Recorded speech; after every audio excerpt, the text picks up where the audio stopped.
Oke, baik, kita mulai saja. Assalamualaikum warahmatullahi wabarakatuh.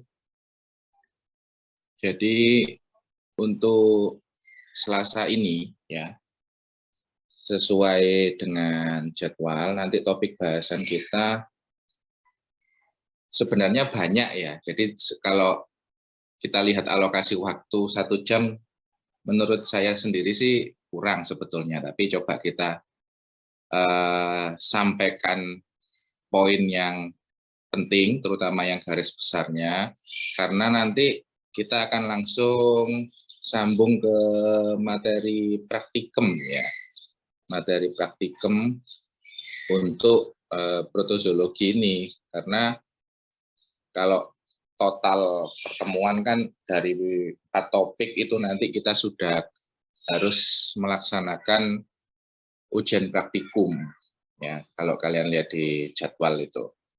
Nah, tapi khusus hari ini kita akan lakukan semuanya full daring gitu ya, karena memang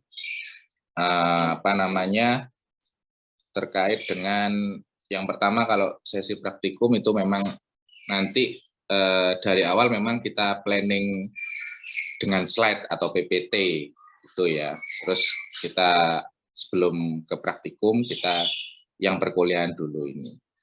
Nah, yang topik pertama ini terkait dengan protozoa darah, tapi protozoa darahnya ini yang ada di avian ya. Avian ini dalam artian unggas maupun burung itu seluruhnya beresiko atau bisa terinfeksi oleh jenis-jenis protozoa darah ini. Nah, mungkin kemarin kalian sudah ada gambaran seperti dari genus Trypanosoma. Itu sebenarnya juga jenis protozoa darah, ya, protozoa darah, tapi kan di mamalia. Ya, di mamalia. Nah, kalau ini darahnya unggas. Jadi nanti kalau kalian semisal sebagai dokter hewan memeriksa gitu ya, memeriksa sampel darah dari hewan avian ini, baik itu berbagai jenis burung atau unggas, gambaran yang ditemukan itu morfologi protozoanya akan berbeda dengan yang di darah mamalia. Bahkan sel darahnya sendiri pun nanti akan berbeda ya. Jadi nanti ada beberapa gambaran tentang sel darah pada avian ini juga. Ya, mungkin bisa di next slide.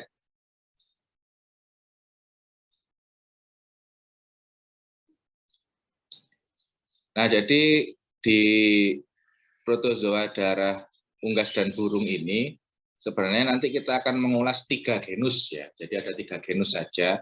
Ini yang pertama ya, namanya genus Leucocytozoon. Ya, Leucocytozoon. Jadi kalau kita tinjau klasifikasi ya, filumnya ini Apicomplexa. Apicomplexa.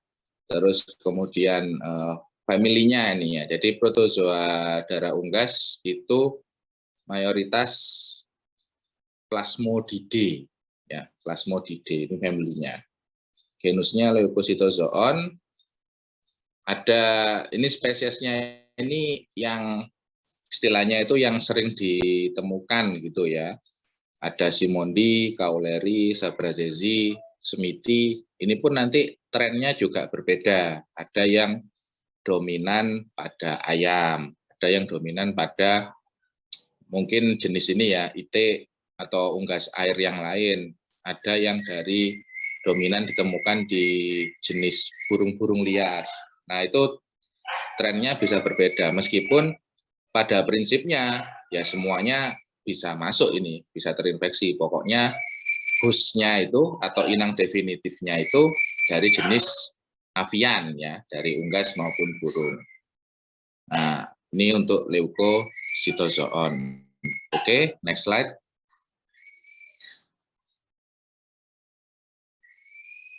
Nah, morfologi dulu ya, secara umum. Kalau kemarin kalian melihat ciri khas ya, morfologi yang menjadi ciri khas dari parasit darah, protozoa darah Trypanosoma, ya itu kan bentuknya memanjang ya. Untuk leukositozoon ini itu memang mengalami bentuk yang memanjang juga, tapi dalam artian tidak mempunyai flagela ya. Kalau Trypanosoma kemarin kan ada flagelnya ya, karena memang itu alat geraknya. Nah kalau ini bentuknya juga memanjang ya. Jadi yang di garis panah itu leukocytozoon in white blood cell itu kan bentuknya panjang tuh ya. Jadi itu keseluruhan satu parasitnya ya, satu ekor parasitnya. Jadi tidak ada alat gerak berupa flagelnya kalau ini. Nah, tapi kalian bisa tandai nanti pada poin predileksi. Ya, poin predileksi bahwasanya leukositozoon ini mereka posisinya adalah ada di dalam sel darahnya. Ya, kalau kemarin Trypanosoma kan ada di luarnya ya, atau lebih tepatnya predileksinya pada plasma darah Trypanosoma. Kalau ini ada di dalam sel darahnya. Sel darah yang mana? Nah, bisa eritrosit ya, red blood cell, bisa juga leukosit. Nah, ini mungkin yang menjadi ciri khas juga atau poin penekanan ya, namanya kan leukositozoon ya, karena ternyata leukosit pun bisa terinfeksi. Padahal kalau kalian tahu secara fisiologis kan leukosit ini fungsinya malah untuk mengeliminasi agen infeksi ya sebenarnya. Tapi ternyata protozoa darah ini bisa hidup di dalam sel leukosit itu. Dan eritrosit pun juga banyak ya, seringnya kita nemu di sel eritrosit karena gampang ditandai ya. Kenapa? Karena eritrositnya untuk avian ya itu berbeda dengan mamalia. Karena eritrositnya di avian spesies itu satu sel eritrosit itu punya satu sel inti atau selnya berinti. Nah, ini ya. Jadi satu sel inti ini ya seperti skema itu. Kalau ada sel yang lain di dalam eritrositnya itu ya ada kemungkinan besar itu memang protozoa darah ya, protozoa darah. Nah, leukositozoon ini model penularannya ya atau cara transmisi, cara penularan itu mirip dengan Trypanosoma yang kemarin, membutuhkan vektor. Jadi tipikalnya protozoa darah itu mereka memang harus ada yang membawa ya. Karena kan kalau kita lihat keseluruhan nanti ada gambaran ini ya, life cycle, siklus hidup. Itu predileksinya ada di darah. Berarti kan mereka harus masuk dulu ya. Lah masuknya lewat mana? Itu paling sering dan paling memungkinkan kan ada vektor yang membawa.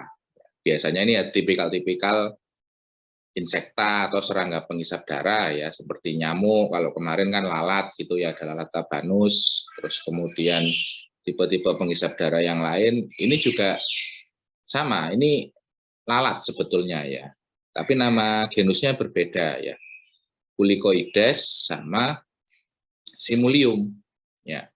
Ini lalatnya jenisnya itu sangat-sangat kecil ya.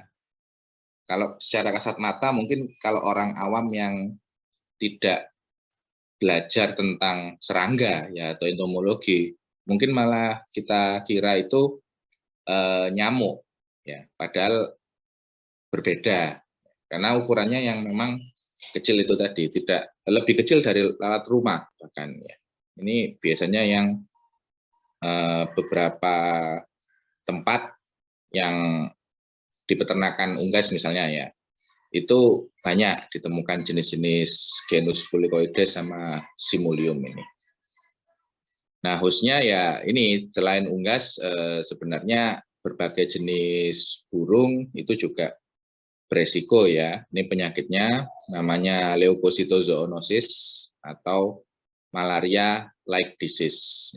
Berarti penyakit yang menyerupai ya atau mirip dengan malaria gejalanya. Karena nanti malarianya sendiri itu juga ada ya, ada penyebabnya beda lagi. Nah, untuk case mortality menyebabkan kematian ini juga sebenarnya kalau untuk scale ini ya, skala peternakan masih terbilang tinggi untuk leukositozoon ini.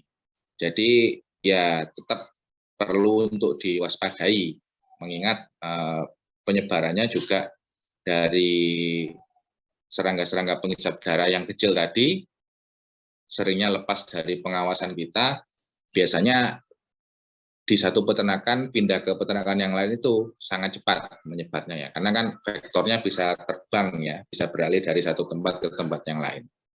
Oke, next slide.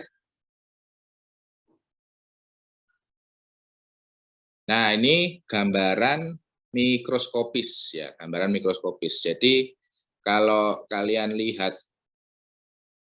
periksa sel darah, normalnya dulu kan harus tahu ya. Jadi triknya adalah kalau kita melihat sel darah dari avian tadi ya, unggas, burung dan yang lain yang setipe, itu mereka punya sel eritrosit berinti. Jadi yang ada bentukan oval, dalamnya ada yang berwarna ungu itu ya, yang kontras itu merupakan inti eritrositnya ya. Tapi yang jadi penekanan adalah inti eritrosit itu cuma satu ya. Kalau ada sel lain yang terwarnai di dalam darah tersebut, yaitu kemungkinan besar adalah protozoa darah. Nah, bentukan yang memanjang itu ya, yang kayak daun atau kayak apa itu, ini parasit leukositozoonnya. Ini fasenya sudah bisa dikatakan sudah matur gitu ya, sudah berkembang, karena kalau kita melihat keseluruhan siklus hidup leukositozoon ini namanya stadium gametosit ya. Jadi di darah ini stadium gametosit itu ketika proses maturasi ada namanya yang proses elongasi ya atau pemanjangan. Makanya bentuknya ini dominan besar ya, lebih besar dari sel darah merah unggas itu sendiri. Dan kalau dibiarkan ya makin panjang, makin gede, makin melebar. Terus kemudian dinding sel dari eritrosit, karena kan ada di dalamnya eritrosit tuh hidupnya, itu makin lama makin terdesak ya pecah akhirnya, lisis ya. Nah itu prosesnya atau perkembangan dari leukositozoon. Nah kalau nanti di-compare dengan parasit protozoa darah yang lain, ini nanti bentukannya juga berbeda. Ini yang paling besar kalau di unggas atau di burung ya. Karena yang lain nanti ada di sama-sama ada di dalam sel darah ya, ada di dalam eritrosit, tetapi bentukannya akan lebih kecil, gambaran morfologinya. Nah ini jadi ada beda dengan kemarin kalau kita misalkan ambil cek kemarin kan darah mamalia ya, di sapi atau di kerbau, di tikus, itu semua kan mamalia, eritrositnya tidak mempunyai inti ya, jadi polos. Jadi kalau ada satu inti yang terwarnai ya dengan pewarnaan Giemsa ini, warnanya keunguan ini, ya itu pasti sudah bisa kita konfirm kalau ada parasit darahnya, ada protozoa darah. Oke, next slide.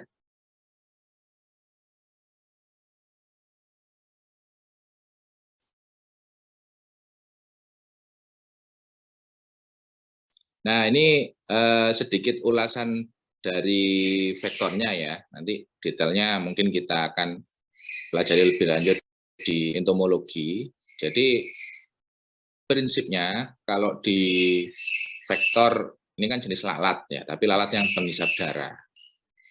Lebih sering ditemukan yang membawa protozoa darah leukositozoon itu dari genus Simulium sama Kulicoides. Nah, Simulium ini ya dari family Simulidae ini mereka punya common name black flies ya karena bentuk warnanya itu kehitaman ya, hitam solid seperti di gambar. Ini udah di zoom ratusan kali ya, jadi kelihatannya gede padahal lalatnya sangat-sangat kecil. Ukurannya 11-12 dengan nyamuk rumah lah. Ya. Nyamuk kan lebih kecil kan kalau kita compare dengan lalat ya.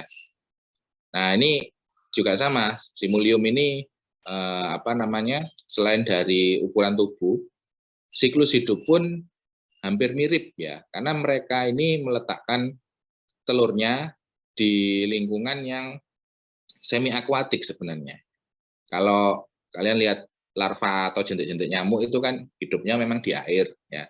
Ini juga sama, tapi tidak full di air. Biasanya di sekitar tanaman yang dekat dengan air gitu ya.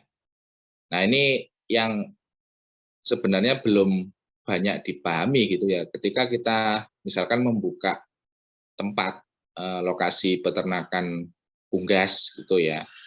Memang kan konsepnya menjauhi keramaian gitu ya. Kita cari lahan kosong yang misalkan belum banyak bangunan lah. Nah, dan luasannya juga cukup luas. Ini biasanya di tempat-tempat lahan kosong tersebut itu kan ada juga lokasi yang dekat dengan sungai ya. Entah itu sungai kecil atau besar, intinya ada sumber air di situ. Nah, karena itu alam bebas atau alam liar, di situ sekitaran sungai tentunya tumbuh tanaman ya. Nah, tanaman-tanaman yang di dekat air sungai tersebut biasanya yang menjadi sarang perkembangbiakan dari Kulicoides ini. Nah, makanya begitu pembesaran peternakan ayamnya udah jalan gitu, itu biasanya kasus leukositozoonnya muncul ya, karena ternyata di situ vektornya dekat dengan lokasi yang dibangun fasilitas peternakan itu tadi. Nah, ini karena mereka siklus hidup black flies ini, Simulium itu memang tipikal yang semi akuatik ini ya. Jadi meletakkan telur-telurnya di sana, tumbuh jadi larva, dewasa ya terbang ya nyari makan, makanya menghisap darah ini ya. Si lalat atau Simulium ini, genus Simulium. Oke, next slide.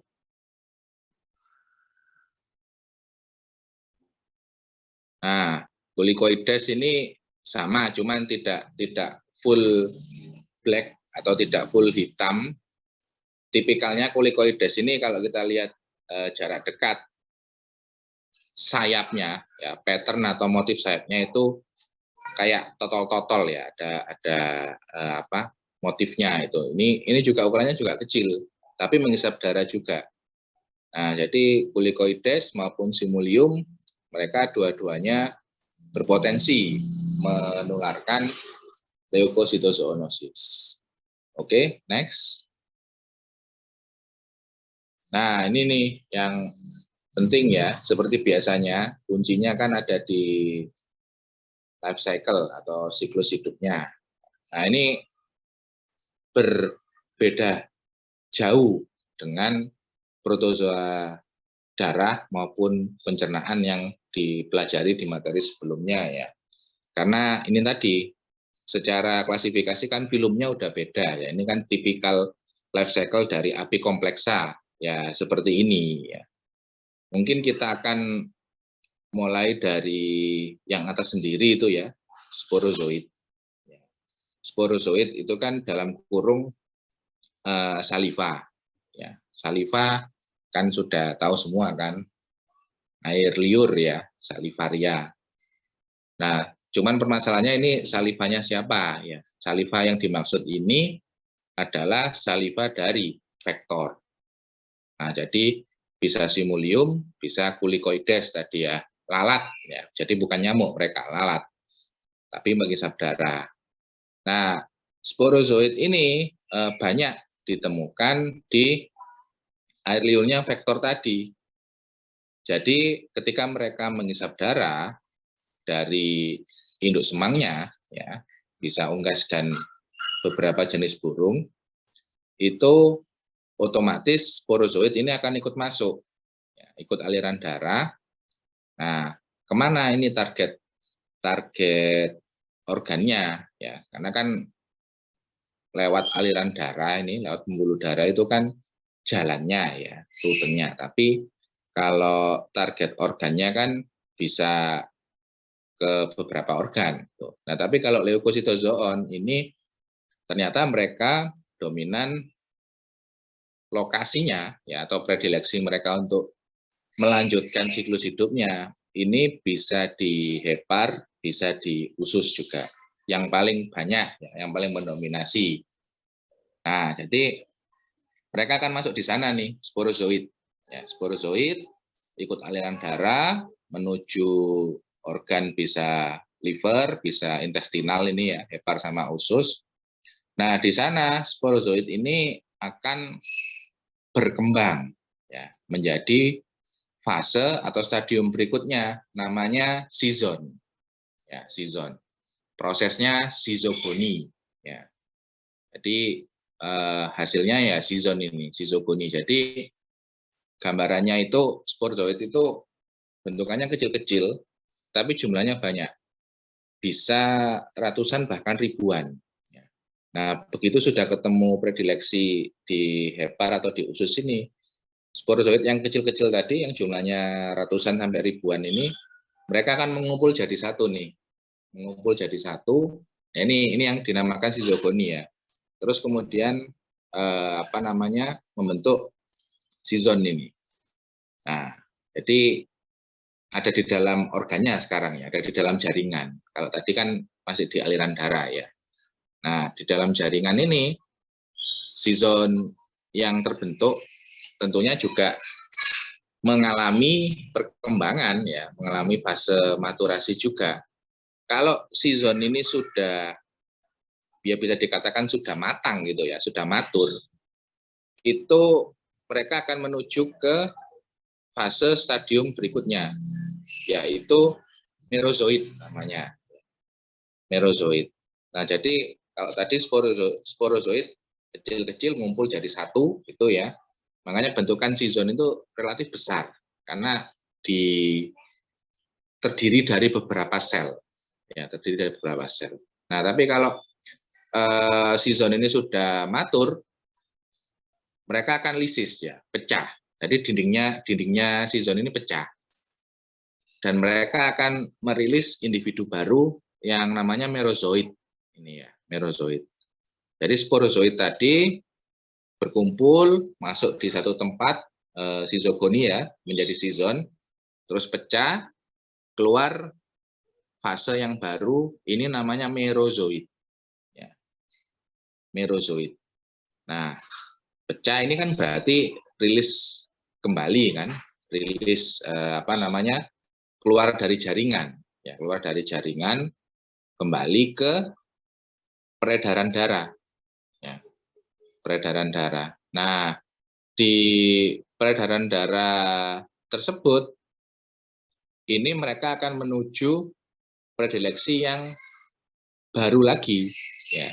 Jadi kalau tadi sporozoid menggunakan aliran darah ini untuk menuju organ hepar atau usus. Kalau yang merozoid ini mereka juga rilis ikut aliran darah, tapi tujuannya ada di dalam sel darahnya. Nah, ini jadi masuk ke dalam, kalau leukositozoon, case-nya ini, infeksinya mereka bisa masuk ke dalam eritrosit maupun leukosit. Seperti yang digambar slide sebelumnya tadi. Nah, di situ mereka berkembang, mengalami fase elongasi tadi ya. Makanya bentuknya kan panjang-panjang, leukositozoon itu. Nah, otomatis di situ yang kita lihat di gambaran mikroskopis tadi, itu merupakan perubahan dari merozoid, ya, namanya stadium gamet, ya, atau bisa juga disebut gametosit, ya. Nah, ini yang kita lihat di mikroskop itu tadi, karena ini terjadi di dalam tubuhnya host, tubuhnya inang, bisa unggas, bisa burung itu tadi ya.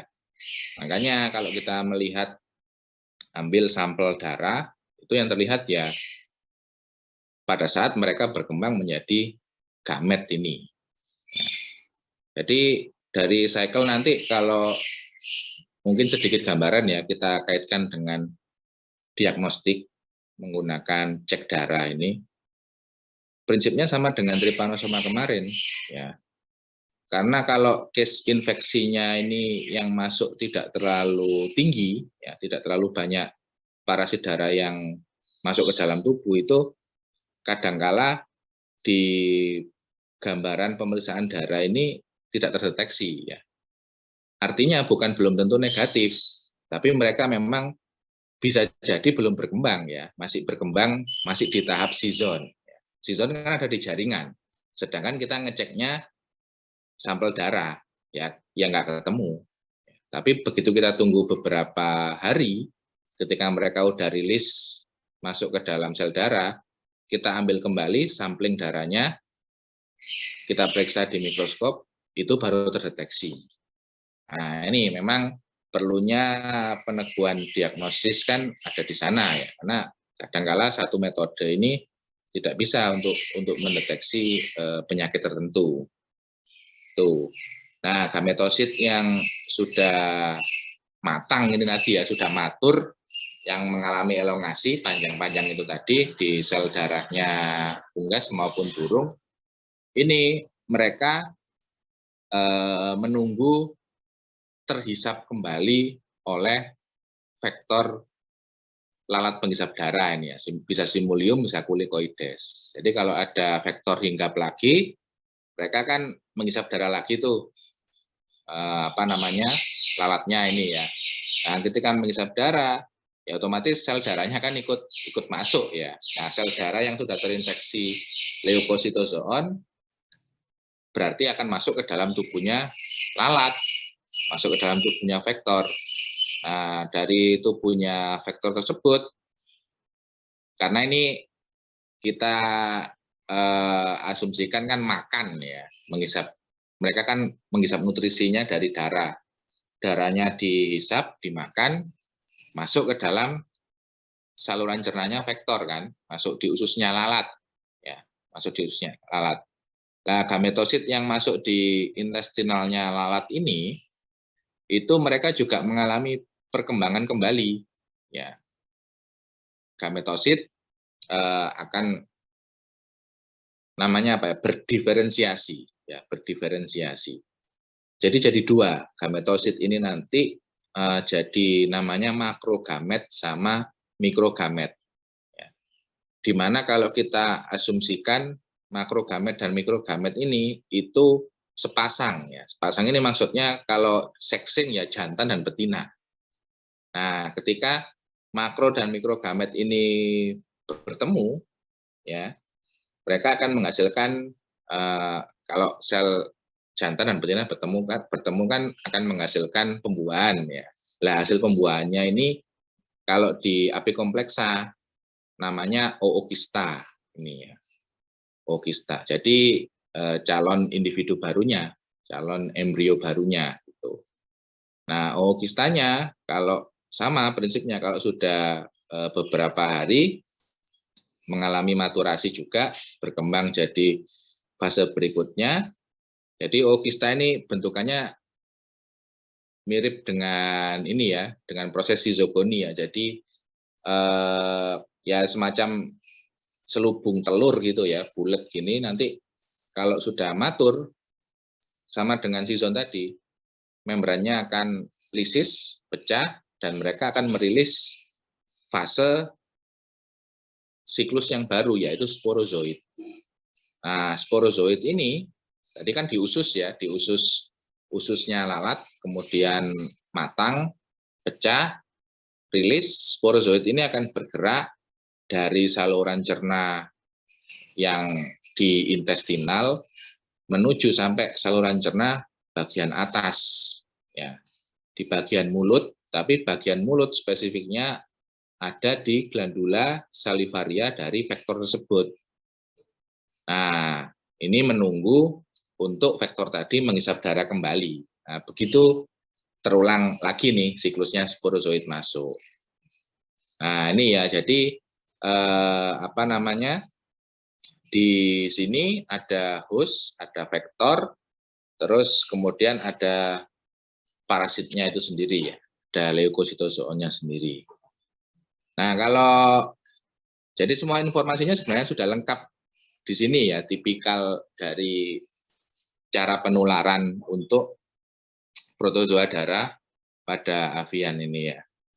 Kalau misal ini seperti yang lalu ya, kalau ada pertanyaan, ini stadium infektifnya yang mana nih? Dari seluruh fase ini kan ada banyak nih ya.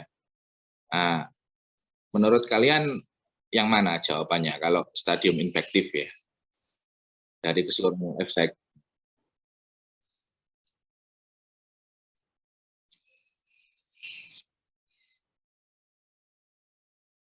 Gametosit, karena gametosit yang di darah ya berarti ya? Yang di perifer itu ya, di darah. Darahnya host maksudnya ya, bukan darahnya vektor. Oke, ada gametosit, ada merozoid, zizon, sporozoid, oocysta, zigot ya. Ada jawaban yang lain mungkin selain gametosit? Sporozoid dong.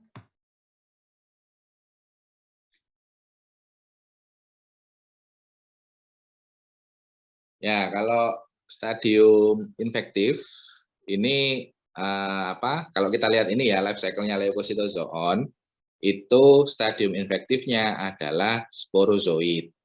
Ya, sporozoid. Jadi kembalikan ke definisi ya, stadium infektif ini kan yang bisa menularkan ke inang ya, induk semangnya, dan bisa melengkapi siklus hidupnya dalam artian berkembang ke fase berikutnya.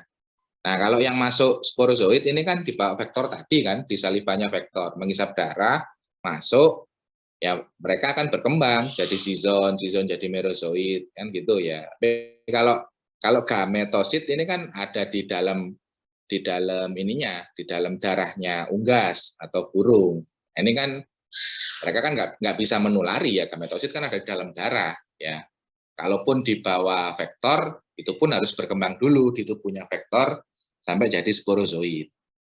Nah, itu ya, jadi stadium infektifnya sporozoid, karena yang siap ditularkan oleh vektor tadi, di salivanya tadi ya. Begitu masuk ke darahnya unggas atau burung, mereka akan berkembang jadi fase berikutnya. Nah, tapi kalau pertanyaannya stadium diagnostik, atau yang bisa diperiksa, bisa ditera dengan bantuan atau metode laboratoris, itu betul yang gametosit tadi. Karena ketika kita ngambil darahnya hewan, darahnya unggas atau burung, kita periksa, ketemu nih morfologi parasit atau protozoa darahnya. Nah, itu adalah stadium gametosit. Nah, makanya bisa dikatakan kalau pertanyaannya mana nih stadium diagnostiknya, adalah yang fase gamet atau gametosit tadi. Tapi kalau stadium infektif, nah itu adalah yang sporozoid. Karena yang kalau pertanyaannya sporozoid ada di mana? Sporozoid ada di tubuhnya vektor, tepatnya ada di dalam kelenjar saliva ya, atau granula salivaria. Ini yang siap untuk ditularkan ke inang hewan yang hewan yang menjadi inang definitif ya, hewan yang menjadi inang definitif. Dalam hal ini ada pada berbagai jenis unggas maupun burung. Nah, ini jadi makanya saya katakan sebenarnya kuncinya untuk parasitologi ini kan ada di siklus hidup ya, di life cycle, karena seluruh info yang kompleks ini ya secara keseluruhan memang ada di sini, mulai tadi ya cara mendiagnosa inangnya siapa, terus ada vektor atau enggak, terus di lingkungan berkembangnya seperti apa, di tubuhnya host seperti apa, ini sebenarnya ada semua. Nah ini ya, jadi dari life cycle ini paling enggak itu tadi, kalau yang saya tekankan adalah paling enggak kalian tahu mana yang stadium infektif, mana yang stadium diagnostik. Ya, karena kalau kita tahu infektifnya yang mana, kita bisa cegah tuh penyakitnya. Kalau kita tahu diagnostiknya yang mana, ya nanti kita sebagai dokter hewan ketika sampling, pemeriksaan itu kita sudah tahu strateginya. Nah, gitu kira-kira. Oke, next slide.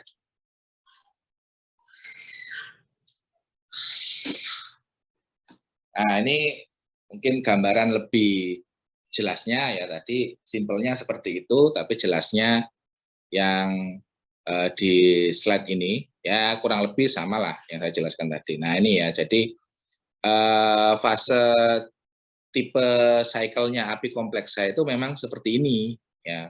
Jadi ada sporozoid masuk kan menuju ke bisa di hepar, bisa di usus, mengalami sizogoni, hasilnya apa ya? Sizon ini. Makanya kalau ingin melihat sizonnya, apa yang harus kita ambil sampelnya? Ya jangan ngambil sampel darah, enggak ketemu. Kita harus ambil sampel organ, khususnya organ bisa hepar, bisa intestinal. Ya, itu kalau memang penderita dari leukositozoon ini positif, itu kita bisa ketemu nih sizonnya.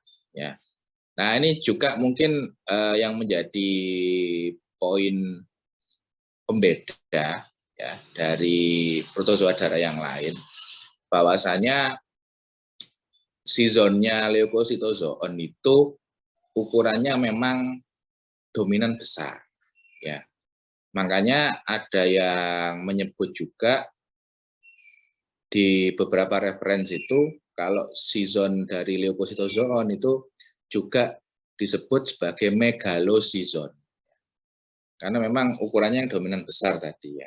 Season ini kan kumpulan dari sporozoid yang mengalami enkapsulasi gitu ya. Kalau sudah matur ya mereka akan rilis kembali ratusan bahkan ribuan ini, tapi hasilnya sudah beda. Hasilnya yang merozoid tadi ya. Merozoid menuju ke sel darah mengalami proses gametogoni, makanya hasilnya gametosit ini ya. Gametosit yang kita periksa di dalam sel darah tadi sampai terhisap kembali atau termakan oleh vektor. Oke, next slide. Nah, ini sebenarnya di poin penyakit ya, penyakit parasitik di semester depan, tapi mungkin sedikit saya sampaikan biar ada gambaran ya, bahwasanya memang perubahan patologis ini juga terjadi ya. Terjadi di mana ya tadi dua organ dalam utama yang menjadi predileksi dari leukositozoon ya. Selain di darah, kalau langsung di jaringannya, di organnya ini kan bisa di liver sama di intestin ya, sehingga kasus atau perubahan-perubahan patologis ini juga terjadi di kedua organ tersebut ya. Baik itu mulai perdarahan, terus warnanya menjadi pucat, ya intinya selnya rusak ya, selnya rusak. Itu mungkin kalau kalian agak lihat di yang kiri atas itu kan hepar ya, liver itu kan kalau kalian agak zoom gitu kan kelihatan kayak bercak-bercak tuh ya, bercak-bercak hitam-hitam itu.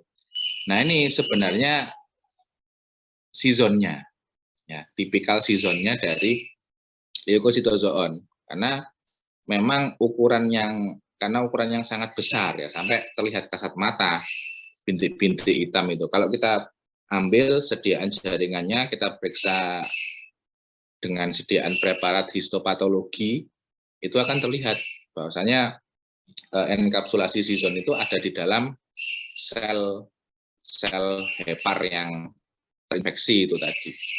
Nah itu kalau dibiarkan ya seasonnya kan lisis ya, saya meriliskan merozoid. Makanya ketika kita hubungkan dengan ini penyakit, ketika seasonnya tadi pecah, Kalian bisa bayangkan ukuran sizonnya kan besar, ya. Pecah, ini mendesak sel-sel organ di sekitarnya, otomatis akan ikut rusak. Nah, makanya di situ juga terjadi perdarahan. Ya. Kadang si unggas atau burungnya ini dari proses tadi bisa ditemui, bisa muntah darah, bisa ini berak darah dan lain sebagainya. Nah, ini akibat infeksi leukositozoon tadi. Oke, next slide.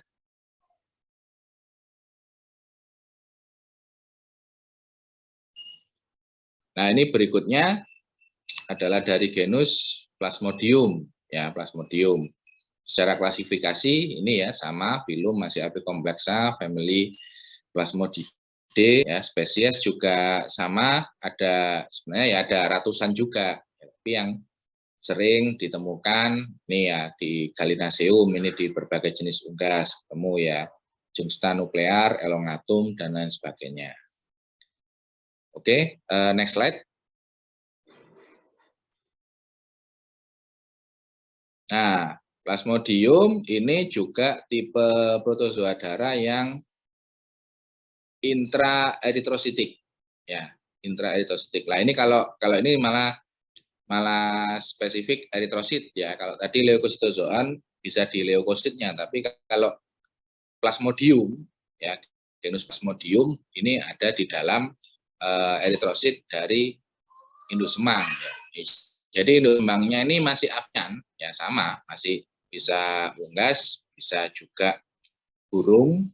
Tuh, jadi gambarannya ya seperti yang di slide itu ya, di dalam sel darah merah itu normalnya yang terwarnai ya mestinya cuma satu sel. Kalau ada sel lain yang terwarna itu kemungkinan besar ada parasit darah.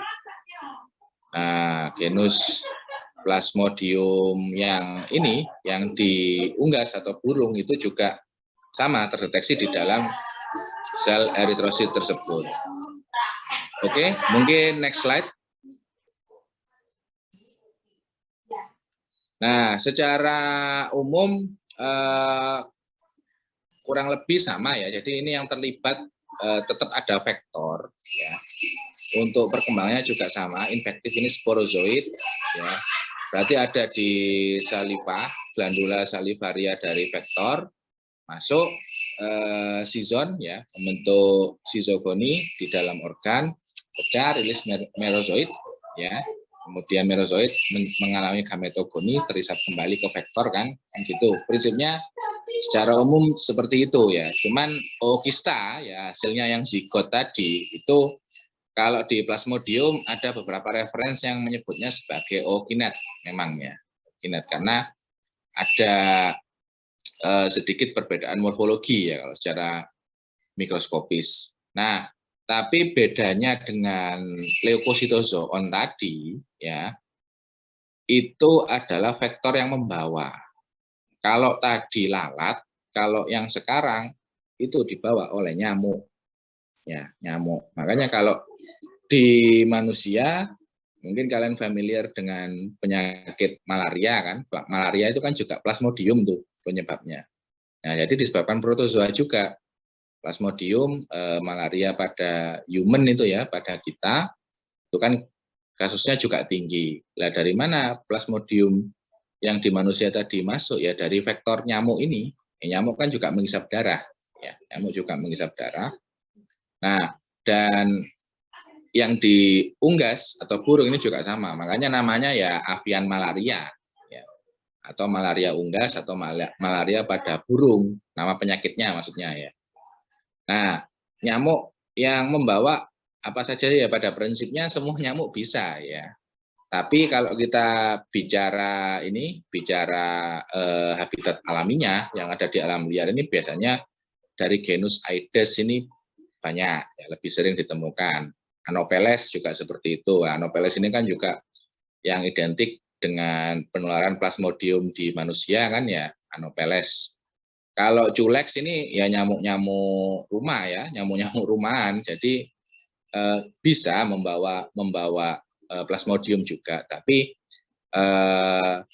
kasusnya lebih jarang ya, karena biasanya Ya mengisapnya ya langsung misalkan darah orang atau manusia ya nggak ada plasmodiumnya ya berarti kan mereka nggak bisa menularkan gitu ya.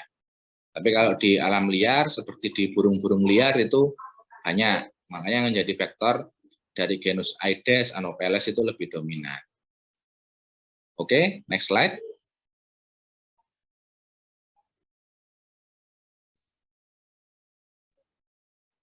Nah ini ya tipikal detail penjelasan dari life cycle-nya tadi ya. Pada prinsipnya sama kok dengan leukositozoon ya. Jadi kalau ditanya mana stadium infektifnya sporozoid, ya sporozoidnya ada di mana nih? Tapi kalau plasmodium ya ada di dalam tubuhnya vektor nyamuk tadi. Di bagian mana sama banyak ditemukan di glandula salivaria. Ya. Makanya kalau ini biasanya bukan untuk aspek diagnostik ya, tapi untuk aspek riset penelitian yang ingin mengetahui perkembangan tiap-tiap fase dari protozoa darah itu bisa kita ambil ya. Jadi kita ingin deteksi sporozoid inilah gitu ya. Berarti kita harus ngambil sampel dari vektornya, dari nyamuknya ya. Kita ambil di bagian glandula salivarianya dari nyamuk gitu ya. Tapi kalau kita ingin deteksi gametnya ya sama, kita harus cari hostnya ya, cari pada unggas atau burung yang terinfeksi ya, kita ambil darahnya. Itu akan terlihat fase gametositnya. Tuh. Nah, untuk plasmodium ini trennya ya, trennya atau kita bisa bicara angka kejadiannya itu memang lebih sering kita temukan pada jenis-jenis yang burung ya. Jadi bukan di unggasnya, tapi di burung. Nah, burungnya ini yang jenis-jenis burung liar memang ya, burung-burung liar. Karena kalau kita kaitkan dengan siklus hidup ini, nah, makanya ilustrasinya kan juga burung ini ya. Itu memang ada hubungan. Karena berbagai jenis burung liar ya, apalagi di tempat kita kan juga banyak tuh ya, di Indonesia spesiesnya juga beragam ya. Itu kan mereka hidupnya ya di alam liar tadi ya, bisa di dalam hutan, bisa di dekatnya rawa-rawa, di mangrove dan sebagainya. Di mana di situ juga banyak sumber air. Nah, sumber air ini kan menjadi spot untuk perkembangbiakan vektor nyamuk. Nah, otomatis secara habitat mereka juga dekat dengan habitatnya vektor. Makanya penularan ini sangat gampang terjadi pada jenis-jenis avian spesies yang wild ya, burung-burung liar. Nah, ini juga kalau penelitiannya di Indonesia juga saya rasa belum ada ya. Mungkin kalau screening secara komplit gitu, malaria, avian malaria pada berbagai jenis burung liar, ini belum ada data gitu ya. Kalau data-data dari negara-negara lain ada, itu pun tidak banyak, ya masih 1-2. Nah ini juga peluang kalau kalian ada interest di protozoa darah yang plasmodium ini. Oke, next. Nah, jadi hostnya tadi ya bisa unggas, bisa burung juga. Tapi kalau ditanya lebih beresiko mana ya, lebih beresiko yang jenis-jenis burung tadi ya, burung-burung liar itu lebih beresiko. Berdireksi ya ini di intraerositik ya, jadi di sel darah merahnya. Kemudian spesiesnya ini ada Gallinaceum, tadi ada Lictum dan lain sebagainya. Ini nanti memang secara morfologi ada beda, cuman agak sulit ya kalau kita membedakan karena biasanya ini berdasarkan ukuran ya, ukuran. Nah, ukuran kalau kita tidak ukur dengan detail juga tidak bisa ditentukan. Makanya kalau kita bicara spesies ya harusnya kita teguhkan dengan pemeriksaan molekular juga. Bisa juga dengan PCR contohnya gitu. Next. Nah, bentukannya seperti ini nih, morfologi. Jadi hanya terlihat plasmodium hanya terlihat seperti atau semacam granul ya. Jadi titik-titik gitu ya, granul-granul itu Nah, itu kan terwarnai itu di dalam sel eritrositnya. Yang normal kan yang eritrosit cuma 1 inti aja, tapi kalau ada granulnya itu ya sudah jelas protozoa darah, ya, Plasmodium dari berbagai spesies yang menginfeksi unggas maupun burung itu tadi. Nah, kalau yang di ekositozoon kan bisa besar ya parasitnya. Kalau ini cuman kecil, makanya saking kecilnya cuman terlihat granul gitu aja. Ya. Jadi apa namanya? Kalau dibiarkan, artinya yang terinfeksi tadi tidak mendapatkan treatment, itu nanti inti selnya akan semakin terdesak. Ya. Nah, seperti di gambaran itu kan juga terlihat ya, inti sel eritrositnya mulai bergeser. Ya, itu makin lama makin terdesak, akhirnya pecah ya dinding selnya akibat terdesak tadi. Parasitnya lebih mendominasi, lebih tumbuh, akhirnya pecah ya lisis. Berarti sel darahnya kan rusak. Ya, itu satu sel. Nanti belum lagi kalau yang terinfeksi puluhan atau bahkan ratusan sel eritrosit. Nah, oke, next. Nah, ini beberapa perkembangannya ya. Itu kalian bisa lihat dan baca pada keterangan. Jadi beberapa morfologi ya, Plasmodium ini juga bisa berbeda dalam skala mikron. Itu harus ditera atau diukur dengan betul, dengan detail gitu ya maksudnya. Dan deteksinya pun juga harus jeli ya. Kadang-kala nah itu kalian bisa perhatikan yang tanda panah, contohnya yang E itu ya, gambar E itu malah plasmodiumnya masih berupa satu titik ya, satu spot saja. Nah, padahal itu sudah ini kalau kita deteksi misalkan dengan konsep pemeriksaannya ini positif atau negatif, ya sebenarnya ini sudah terdeteksi positif ya. Karena kan sudah ada plasmodium yang masuk kan gitu kan, sudah positif malaria berarti. Nah, nanti kalau kita biarkan makin lama satu titik tersebut akan berkembang gitu ya menjadi beberapa titik, makanya terlihatnya kan seperti granul gitu ya di dalam sel eritrositnya. Makin dibiarkan ya makin berkembang, makin besar, mendesak inti dan lisiskan sel darah merah itu tadi. Jadi hancur ya sel darah merahnya, makin banyak darah merah yang hancur ya berarti makin banyak sel darah yang hilang. Kalau dilihat dari luar ya gambaran gejala klinisnya itu anemia.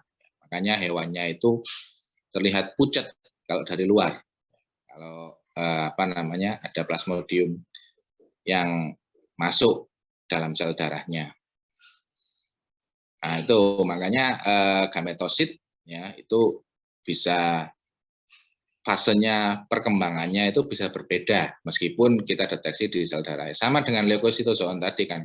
Kalau belum berkembang, belum mengalami elongasi yang besar itu tadi, kadang tidak terdeteksi.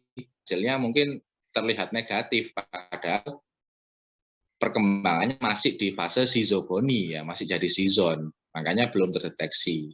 Nah, ini jadi pemeriksaan atau cek darahnya mungkin bisa diulang di bisa interval 1 atau 2 minggu kemudian untuk meneguhkan diagnosanya. Oke, next.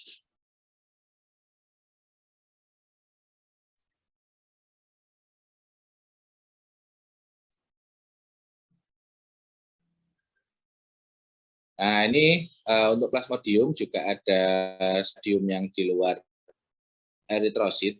Ya, di luar eritrosit ini bisa di bagian plasmanya, tapi tidak di leukositnya ya, karena kalau leukositozoon bisa, tapi kalau plasmodium ini ya sampai sekarang belum ditemukan gitu ya yang masuk ke dalam leukosit. Tapi pada bagian plasmanya ini ada beberapa perkembangannya juga.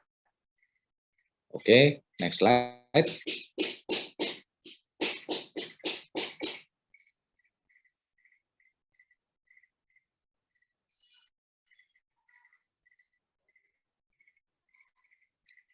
Nah, kalau ini keterangannya tadi sih ya, mungkin bisa kalian baca saja karena ini hanya keterangan saja. Next saja. Nah, ini ya beberapa stadiumnya. Jadi prinsipnya itu tadi, kalau plasmodium ini yang extra erythrocytic, kadang ada yang fase exflagellation ini namanya ya. Jadi mempunyai flagel sebelum masuk ke dalam sel darahnya. Tapi ini juga ya bisa dikatakan untung-untungan gitu ya kalau kita ngambil sampel darah. Ini tapi biasanya tipikal malaria yang di human ya, yang di manusia. Makanya itu kan sel darah yang tidak berinti gitu kan. Itu ya tipikal darahnya mamalia. Itu sering ditemukan seperti itu. Sporozoid sebagai stadium infektif itu juga bisa dideteksi ya. Yang saya katakan untuk riset tadi ya, kita bisa ambil granula salivarianya, terus kita proses dengan metode tertentu, itu nanti akan terlihat sporozoidnya. Berarti kan sudah bisa disimpulkan bahwasanya memang sejak di dalam tubuhnya vektor itu, sporozoid ini sudah siap ditularkan dan menjadi stadium infektif. Jadi tergantung nanti kalian mau deteksi atau diagnosanya, mau lihat stadium apa, itu sampel yang diambil akan bisa berbeda. Oke, next. Nah, ini juga sama, sedikit gambaran tentang penyakit saja ya. Tadi sudah, yang pertama sudah saya kasih gambaran, anemia atau kondisinya pucat, ya, baik dari mukosa atau kalau ayam dari jengger, pialnya itu makin pucat warnanya, kadang disertai muntah darah kalau parah.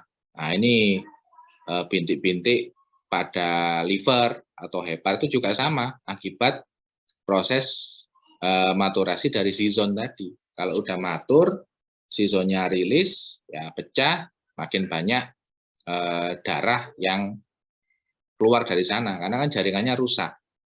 Jaringannya rusak. Nah, ini salah satu indikasi. Makanya kalau kita ambil sampel liver yang ada bintik-bintiknya tadi itu ya, itu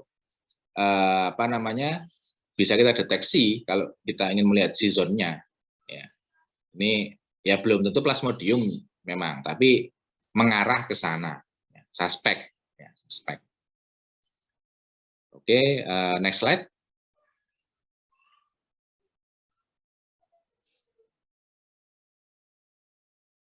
Nah, mikroskopisnya ini mungkin yang lebih jelas ya. Jadi ini nanti sekaligus bisa kalian buat belajar ya. Nanti kalian tunjuk mana berapa sel nih yang terinfeksi. Karena itu kan terlihat tuh, yang normal ya cuman satu inti, sisanya kan smooth, atau artinya enggak ada yang terwarnai lagi kan. Tapi kalau di dalam satu sel darah tadi itu ada inti yang lain yang terwarnai, lah itu pasti protozoa darah. Ya, yang masuk kategori eritrositnya sudah abnormal karena sudah diisi oleh parasit. Dalam hal ini yang gambaran slide mikroskopis ini itu plasmodium. Ya, ada plasmodiumnya. Itu kan ada banyak tuh, ada beberapa sel ya. Bahkan ada yang masih fasenya masih satu titik, ada yang sudah beberapa titik yang udah nampak granulnya gitu ya, makin besar, ada yang sudah mulai mendesak inti. Nah, itu beda-beda memang fase perkembangannya, karena kan kita nggak tahu mereka ini sudah tertular sejak kapan dan berapa banyak plasmodium, sel plasmodium yang sudah masuk gitu ya. Oke, next slide. Nah, ini berikutnya, dan protozoa darah yang terakhir juga ya, yang ditemukan di darah avian, tapi secara klasifikasi juga sama, Phylum Apicomplexa, familinya juga Plasmodidae, genusnya sekarang ya, genusnya ini namanya Haemoproteus ya, Haemoproteus. Spesiesnya yang paling sering Haemoproteus columbae ini ya. Nanti gambaran mikroskopisnya yang di slide berikutnya aja ya. Mungkin next slide aja. Nah, ini jadi prinsipnya sama. Ada sel lain yang terwarnai di dalam eritrositnya, unggas maupun burung. Nah, tapi bentuknya hemoproteus ini sekarang lebih besar ya daripada plasmodium. Jadi kalau dari ketiga parasit darah, leukositozoon, plasmodium atau hemoproteus, yang paling kecil memang plasmodium. Ya. Nah, ini hemoproteus lebih besar dari plasmodium. Nah, beberapa referensi itu mengatakan bahwasanya bentukan hemoproteus ini disebut juga dengan bentukan halter, ya halter. Jadi apa ya, hampir modelnya kayak setengah lingkaran gitu. Ada yang mengilustrasikan kayak mungkin kalau kalian tahu telepon yang lama itu ya, telepon yang jadul itu kan ada gagangnya tuh ya. Kalau diletakkan terbalik gini kayak gagang telepon gitu. Atau mungkin ada yang bilang kayak memanjang kayak bentukan sosis atau bentukan apalah, kalian ilustrasikan sendiri. Tapi intinya nyebutnya kita bentukan seperti itu adalah halter.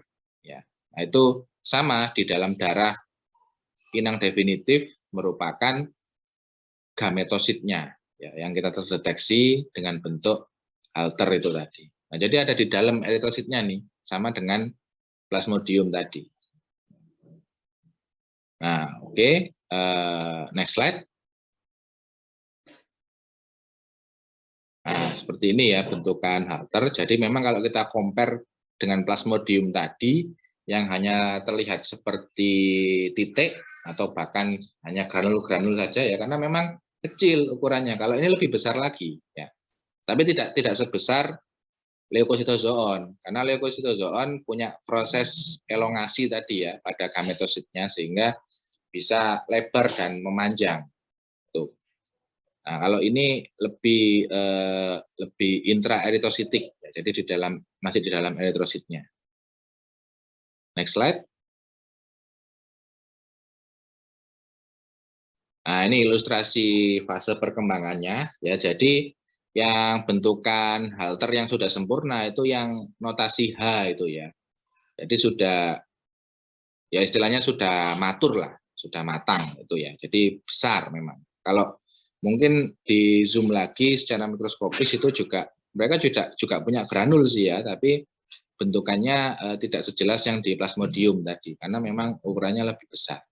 Dan bisa kita lihat di sana memang inti eritrosit ini ya bisa terdesak juga ya. Kalau makin dewasa, makin besar, makin terdesak ya akhirnya ya pecah juga lisis sel eritrosit ini. Oke, next slide. Nah, life cycle ini secara keseluruhan juga sama ya, tapi ada poin pembeda. Yang pertama itu season atau fase sizogoni. Ini mereka predileksinya lebih dominan di paru-paru ya. Tapi bukan berarti di organ lain tidak bisa loh ya, kayak di liver atau intestine mereka juga bisa, tapi lebih banyak ditemukan di paru-paru menurut beberapa riset maupun case report gitu ya. Nah, berikutnya juga sama, season matur, rilis jadi merozoid, gametosit, sampai ke zigot, oogista ini ada dalam tubuh vektor.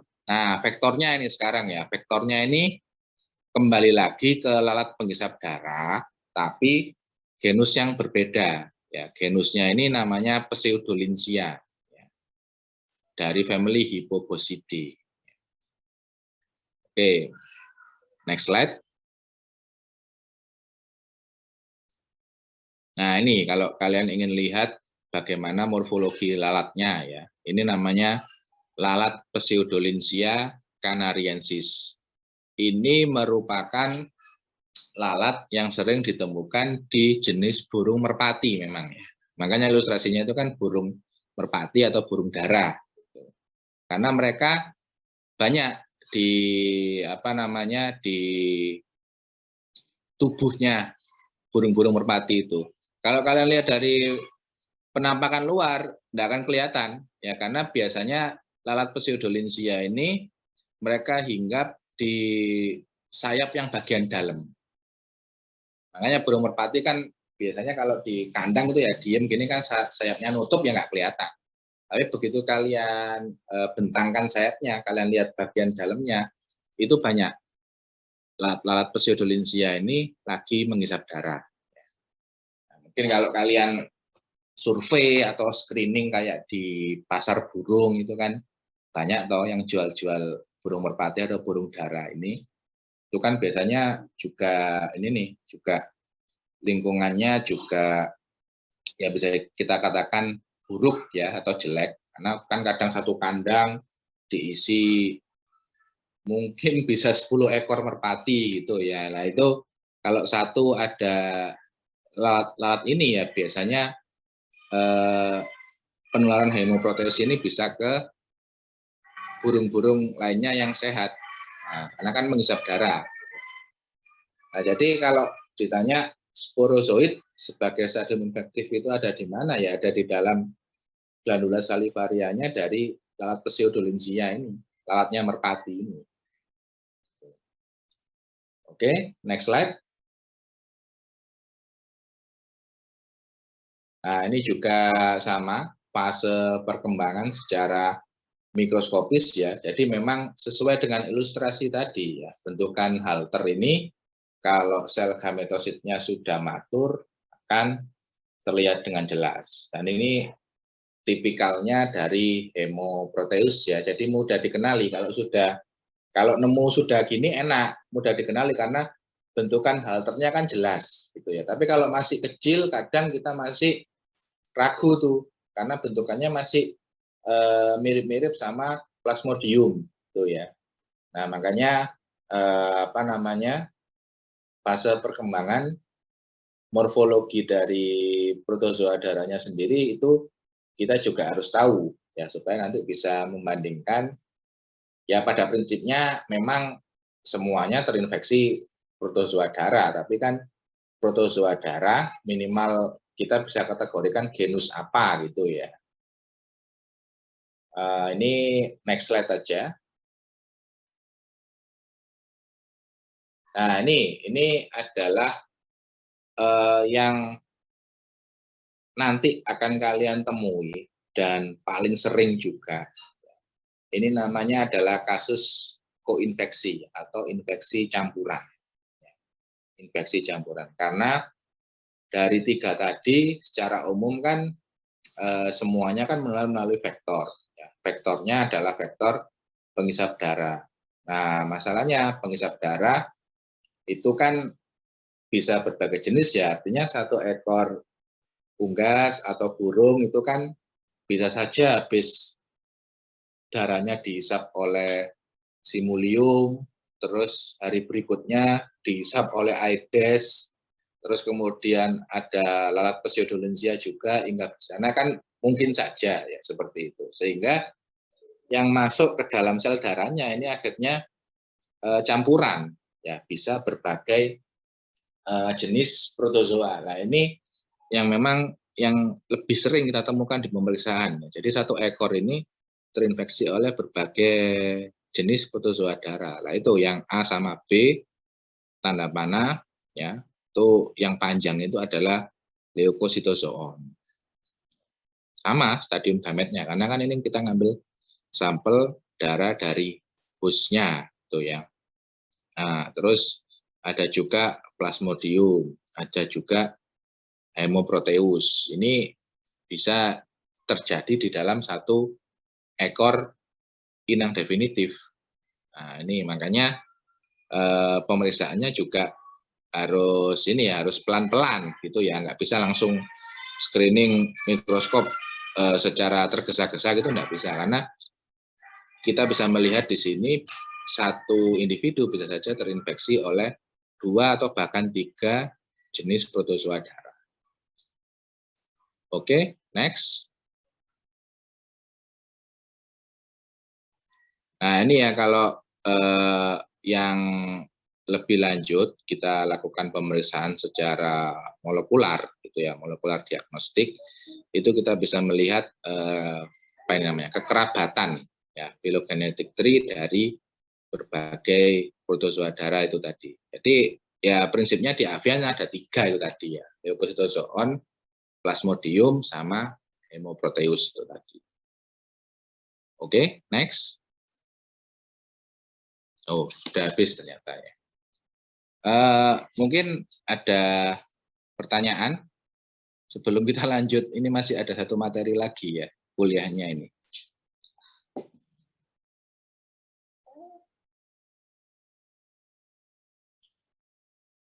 Ya, mungkin ini bisa di stop share dan di share screen materi yang berikutnya.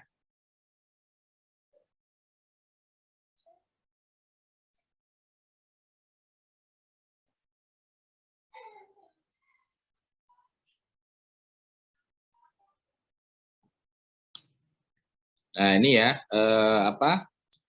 kalau belum ada kita lanjut dulu aja supaya nanti tidak terlalu panjang nanti karena masih ada praktikum juga.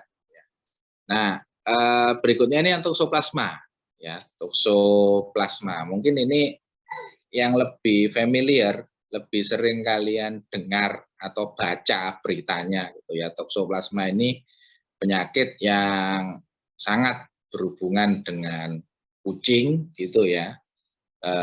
Baik itu hewan peliharaan atau kucing liar, dan ya seringnya sih ya dikaitkan dengan gangguan atau masalah reproduksi ya.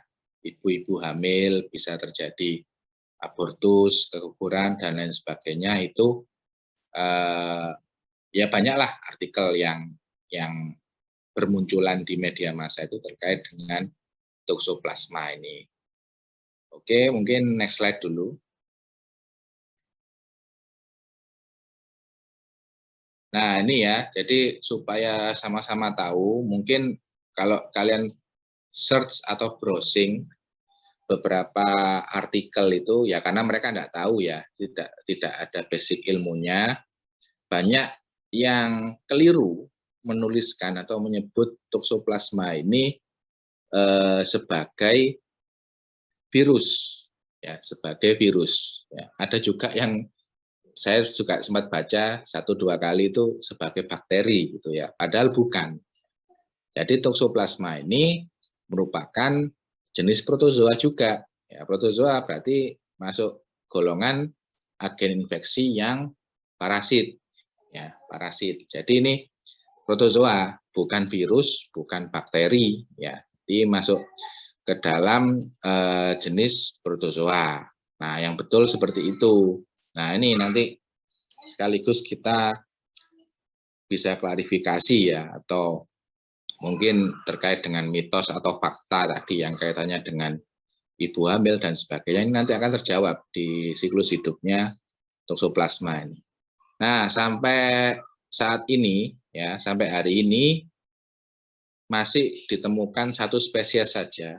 Ya, kalau mungkin tadi materi sebelumnya kan spesiesnya bisa banyak tuh ya, bisa ratusan. Nah, tapi kalau Toxoplasma gondii ya sampai saat ini belum ada spesies yang lain. Jadi masih 1 spesies saja. Ya, jadi the one and only ini ya, Toxoplasma gondii. I-nya double memang ya tulisannya, Toxoplasma gondii. Tapi bacanya Toxoplasma gondii. Nah, ini. Nah, inang definitif itu adalah kucing dan family Felidae yang lainnya ya. Family Felidae yang lainnya. Nah, perantaranya ini juga ada berbagai jenis mamalia, burung dan bahkan manusia ya. Penyakitnya ini namanya toxoplasmosis ya. Dan distribusinya itu kosmopolit. Kosmopolit itu tersebar luas di berbagai wilayah yang ada di seluruh dunia ya. Kosmopolitan. Jadi di seluruh dunia ini juga ditemukan.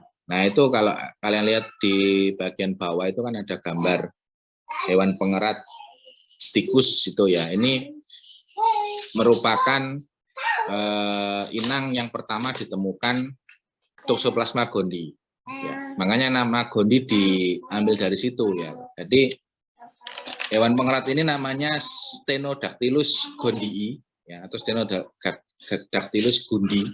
itu ya tikus liar sebenarnya ya, tikus liar tapi yang ada di wilayah Afrika sana. Nah itu awal mulanya ketemunya di sana, makanya dinamakan sebagai Toxoplasma gondii ini. Oke, next slide.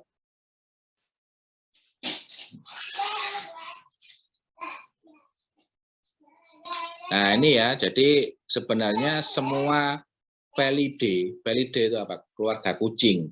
Ya, keluarga kucing itu berpotensi ya sebagai inang definitif ya. Makanya kalau ada artikel atau berita yang mengaitkan dengan kucing tadi ya, oh jangan pelihara kucing, itu menyebabkan toksoplasmosis dan lain sebagainya. Ya sebenarnya kurang pas juga karena kan nggak cuman kucing ya, seluruhnya juga kayak singa, harimau dan keluarganya ini juga semuanya berpotensi sebagai inang definitif tuh ya. Makanya kalau kalian baca hasil penelitian itu di hewan-hewan liar juga banyak terdeteksi Toxoplasma gondii ini. Next slide. Nah, jadi tadi ya inang definitif ya. Mungkin nanti akan kita tinjau di siklus hidup lebih lanjut. Inang definitif itu Felidae ya, Felidae. Jadi nggak cuma kucing. Nah, kalau ditinjau morfologi ya, morfologi ini nanti kalian juga akan ketemu stadium Ookista ya, di mana morfologinya Ookista itu di dalam Ookistanya punya 2 sporokista yang masing-masing 2 sporokista ini masing-masing sporokista berisi 4 sporozoid. Jadi bentukan ini hampir mirip dengan parasit protozoa pencernaan dari genus Isospora ya. Tapi ini kalau lihat Ookistanya aja ya, sedangkan stadium dari Toxoplasma ini ada banyak ya. Oke, next slide dulu. Nah, bentukan yang paling dikenal atau merepresentasikan biasanya adalah bentukan ini, crescent shape ini ya, atau bentukan yang menyerupai bulan sabit itu yang paling mewakili Toxoplasma karena ini khas, cuman ini adalah stadium yang takizoid. Ya, takizoid itu ada di dalam darah, ya, darah inangnya. Ya. Oke, mungkin next slide dulu. Nah ini ya takizoid, ada juga kista jaringan, kista. Ini bisa dibaca ya, mungkin next saja kita ke life cycle ya.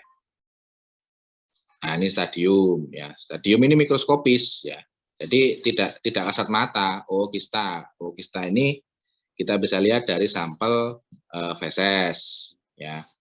Terus kemudian bradyzoid ini di jaringan, jaringan ini bisa berbagai organ bahkan muskulus ya, daging. Takizoid ini yang ada di darah yang saya katakan yang bentukan menyerupai bulan sabit tadi. Next. Nah ini ya, jadi kita coba tinjau dan ulas bersama terkait dengan life cycle ini ya. Karena ya memang kuncinya ada di sini, kembali lagi. Nah untuk Toxoplasma gondii ya, ini pertama yang harus kalian tahu, ini mereka sifatnya multi host ya, jadi inangnya ini bisa beragam hewan. Kalau kalian lihat itu kan ada gambar hewan-hewan ternak tuh ya, babi, domba, sapi, ayam itu ya. Itu inangnya beragam, tapi inang yang apa? Inang yang perantara ya. Karena inang yang definitif itu hanya ada pada Felidae. Ya. Jadi itu ya kata kuncinya, bukan cuma kucing, Felidae. Tadi ada harimau, ada berbagai jenis kucing besar dan yang lain. Nah, kalau di sini sudah ada kata kunci inang definitif, ya berarti parasit bisa melengkapi siklus hidupnya, ya kan, menjadi dewasa dan bereproduksi secara seksual itu ada di dalam tubuhnya Felidae, ya, karena definitif hostnya kan itu. Nah, jadi kita mulai dari yang gambar kucing itu ya, karena sebagai definitif hostnya. hasil perkembangbiakan seksual dari toksoplasma itu hasilnya adalah ookista.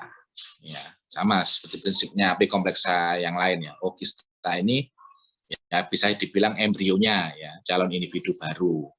Nah, ookista ini karena tadi terjadi maturasinya ada di saluran cerna, maka ookista ini dirilis ke lingkungan.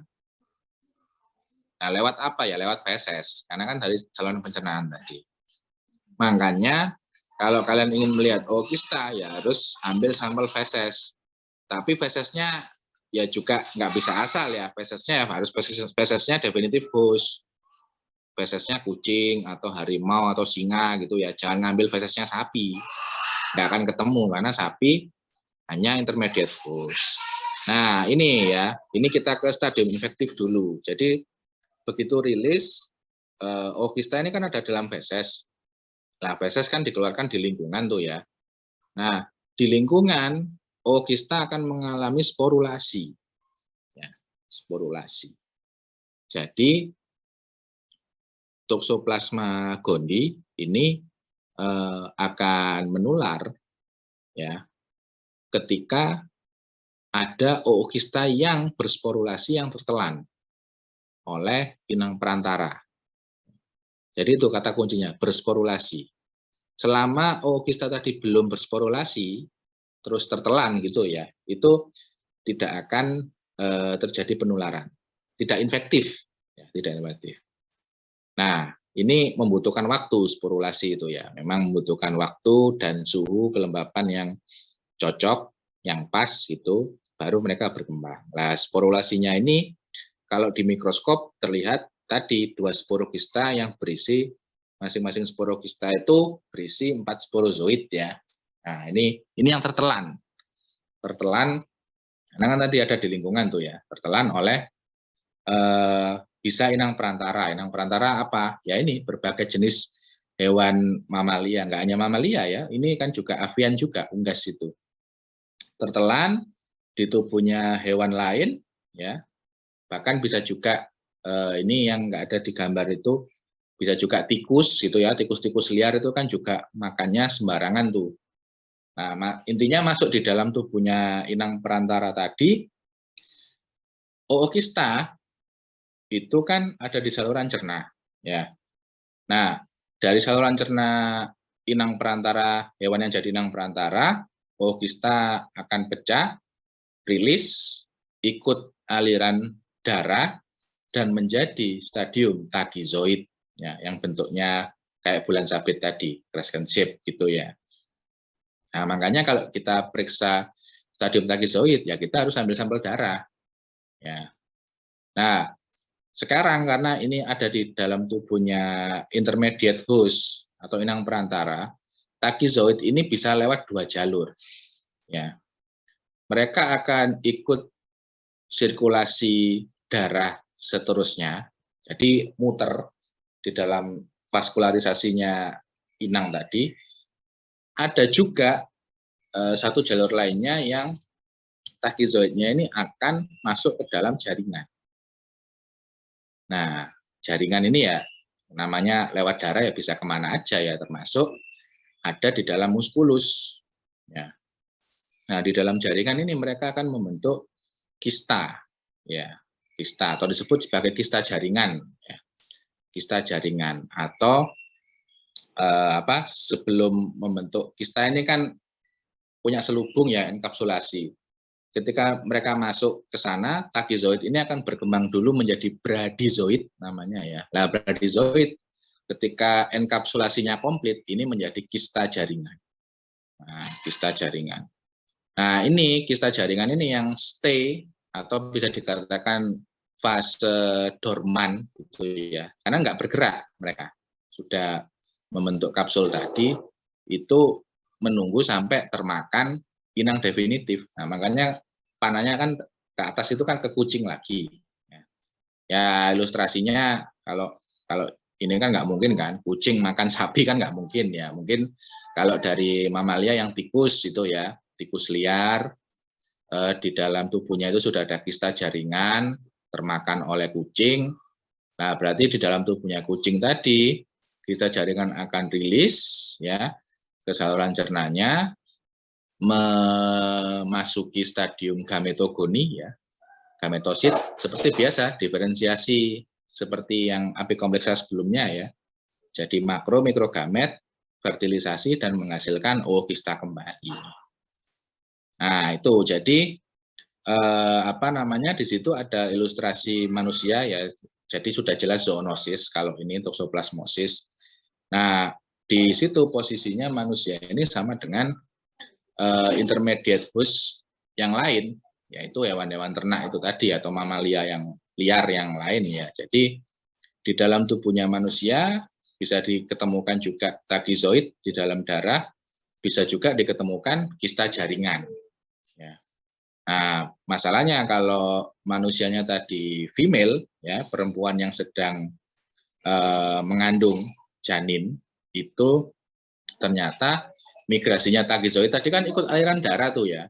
Nah, aliran darah kan kalian harus ingat juga bahwa plasenta itu aliran darahnya juga yang paling kenceng, paling deras. Nah, uniknya toksoplasma, mereka bisa menembus pertahanan dari plasenta dan ikut aliran darah yang ada di plasenta. Nah, plasenta ini masalahnya kan yang menghubungkan nutrisi ya dari ibu ke anaknya. Nah, kalau di situ toksoplasma ikut masuk, ya berarti logikanya sejak masa fetus perkembangan ini itu sudah terinfeksi. Nah, abortus ini mayoritas terjadi kalau sudah parah, dan kenapa kok terjadi di trimester akhir kehamilan gitu ya, atau kalau di hewan juga terjadi abortus pada trimester akhir kebuntingan, itu karena parasitnya sudah banyak. Kalau fase-fase awal pasti belum, masih 1-2 saja, jadi belum parah, belum begitu merusak jalur di plasentanya, gampangannya seperti itu. Nah ini jadi sebenarnya jalur penularannya ini sangat-sangat kompleks gitu ya, sangat-sangat kompleks dan melibatkan banyak hewan dan bahkan manusia. Jadi tadi ini kaitan dengan diagnostik juga. Kalau kalian ingin mencari ookista, ya cari ambil sampel saluran cerna atau feses, tapi inang definitif dalam hal ini Felidae, ya kucing dan sebangsanya. Ya. Kalau di intermediate host kalian bisa ketemu tagizoid tadi di darah, bradyzoid atau kista jaringan ya di dalam jaringan termasuk di dalam muskulus, dan di manusia pun juga sama seperti itu ya. Jadi di manusia ya kita nggak bisa ketemu ookista karena bukan definitif host juga. Nah ini jadi penularannya bisa terjadi lewat sana. Lah kalau ini tadi ya hubungannya manusia ke kucing, ini yang mana? Lah yang gampangannya yang pemelihara gitu ya, kucing pet maksudnya ya, peliharaan, itu kan ya otomatis mereka defekasi ya, ngeluarin feses. Nah kalau ya kita asumsikan kucing tadi positif, terus kemudian rilis ookista di dalam fesesnya dan bersporulasi, kemudian ini kita bersihkan, dan yang bersihkan kan kontak dengan tangan kita tuh ya. Nah, ookista bersporulasi ini bisa nempel nih ya, bisa nempel, dan kalau kita makan menggunakan tangan langsung gitu ya, tanpa cuci tangan dan lain sebagainya ya, ookista itu bisa masuk ke dalam tubuh kita. Nah, tapi kalian harus ingat syaratnya kan infektif kalau dia bersporulasi ya. Bersporulasi butuh waktu. Nah, artinya kalau ya biasanya kalau kucing jadi pet kan udah kita sediain litter box tuh ya, yang ada pasirnya. Nah, jadi kalau baru pup, defekasi, langsung kita bersihkan, ya otomatis langsung udah hilang, nggak ada ookista yang nempel di sana. Tapi kalau kita nggak bersihan, nggak rajin, kita biarkan fesesnya baru mungkin beberapa jam, atau mungkin besoknya baru kita berikan, ya kemungkinan besar sudah bersporulasi.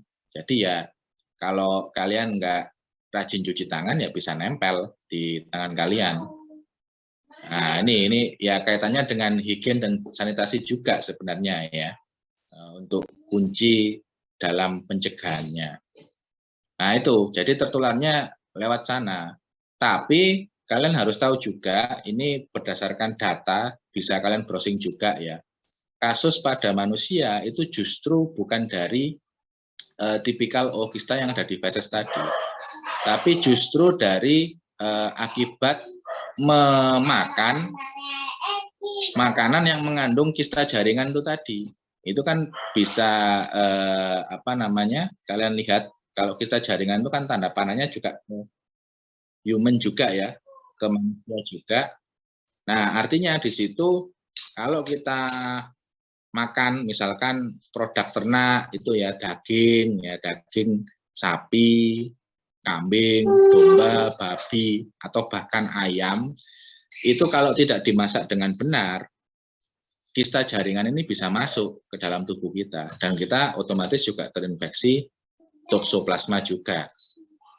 Nah itu, jadi persentase kasus yang banyak itu sebenarnya malah dominan dari konsumsi bahan pangan.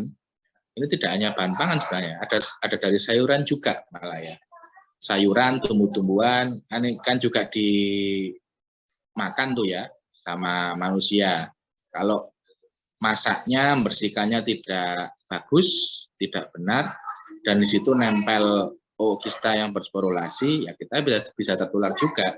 Nah, jadi jalurnya ada banyak ya. Jadi sangat-sangat kompleks sekali, tapi kata kuncinya harus kalian pahami tadi ya. Definitive host hanya ada di Felidae ya, kucing dan sejenisnya. Hewan-hewan yang lain apakah bisa terinfeksi? Jawabannya bisa, tapi mereka adalah sebagai intermediate host. Sehingga ookista tidak akan kita temukan. Kita hanya ketemu takizoid sama bradyzoid dan kista jaringan, termasuk di manusia. Oke, next slide.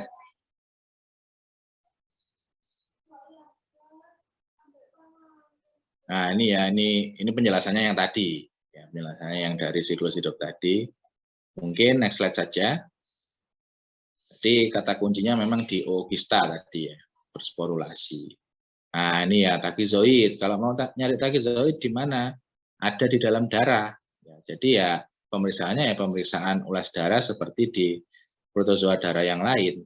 Nah, terus kalau kita mau nyari jaringan, ya kista jaringan di mana ya, kita ambil jaringan, bisa di epitel usus, bisa di dalam muskulus, ya di dalam daging itu banyak kista jaringan. Bradyzoid pun juga sama. Bradyzoid kan sebelum awal-awal fase enkapsulasi, sebelum jadi kista jaringan itu tadi ya. Ookista kita mau nyari di mana ya, di feses, tapi fesesnya yang definitive host. Dalam hal ini Felidae itu tadi. Nah, makanya Toxoplasma gondii ini protozoa yang unik. Kalau kita kelompokkan di golongan protozoa darah juga bisa, protozoa saluran cerna juga bisa, ya, protozoa jaringan juga bisa. Ya, makanya ini sebenarnya juga spesifikasinya bisa kemana aja nih ya. Kan di stadium di darah juga ada, di pencernaan juga ada, ya kan? Ookista ini kan juga dari pencernaan. Terus di jaringan, bradyzoid, kista juga ada. Jadi seluruh predileksi yang biasanya protozoa spesifik itu Toxoplasma gondii bisa semuanya. Ya. Dan ini lagi uniknya ya, semua stadium parasit bersifat infeksius.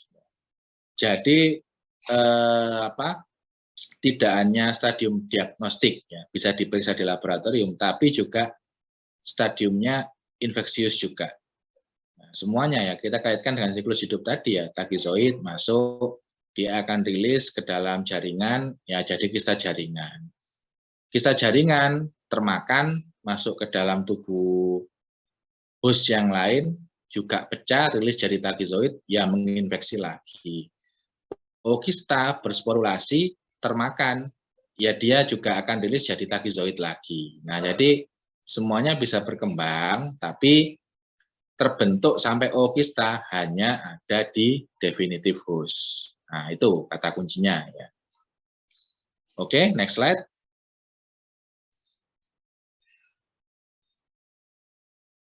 Nah, takizoid ini fase yang ada di darah, crescent shape ya, bentuknya menyerupai bulan sabit. Kalau mau ngecek ada di mana ya, kalian harus ambil sampel darah yang dicurigai ya, atau hewan yang suspek. Oke, next slide saja.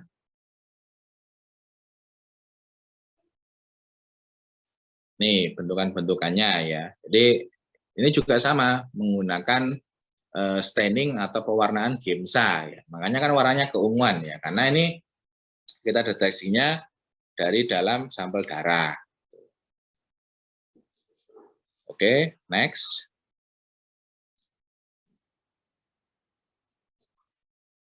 Nah, bradyzoid ini juga sama fase yang masuk ke dalam jaringan. Jadi takizoid tadi kan di aliran darah.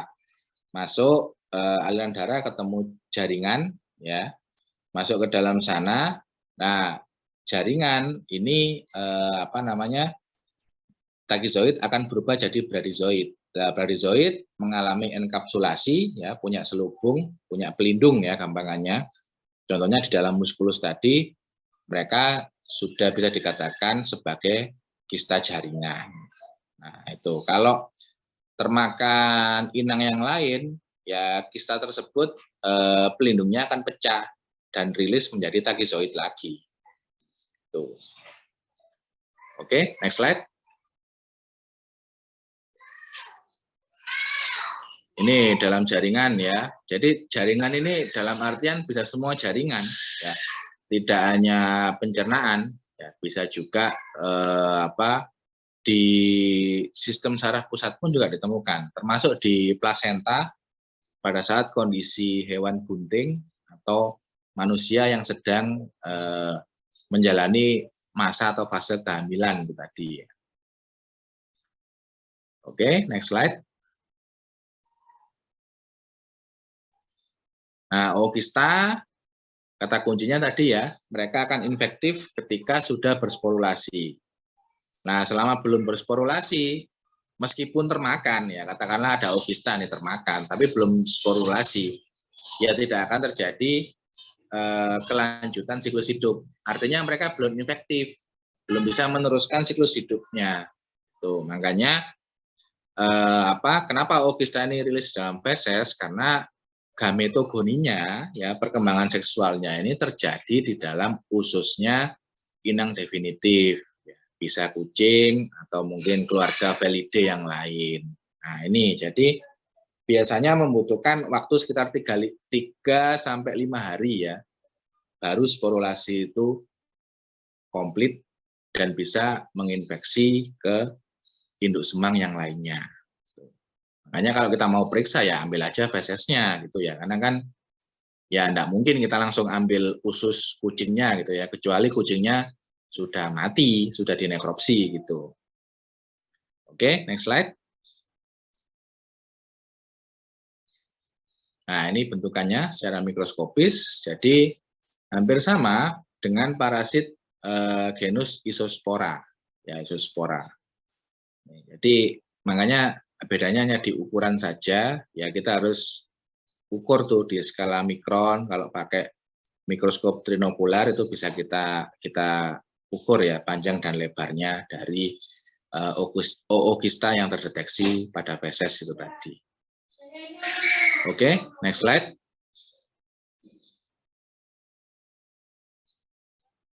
Nah, ini jadi bentukan lebih jelasnya ya. Jadi punya 2 sporokista, masing-masing sporokista berisi 4 sporozoid.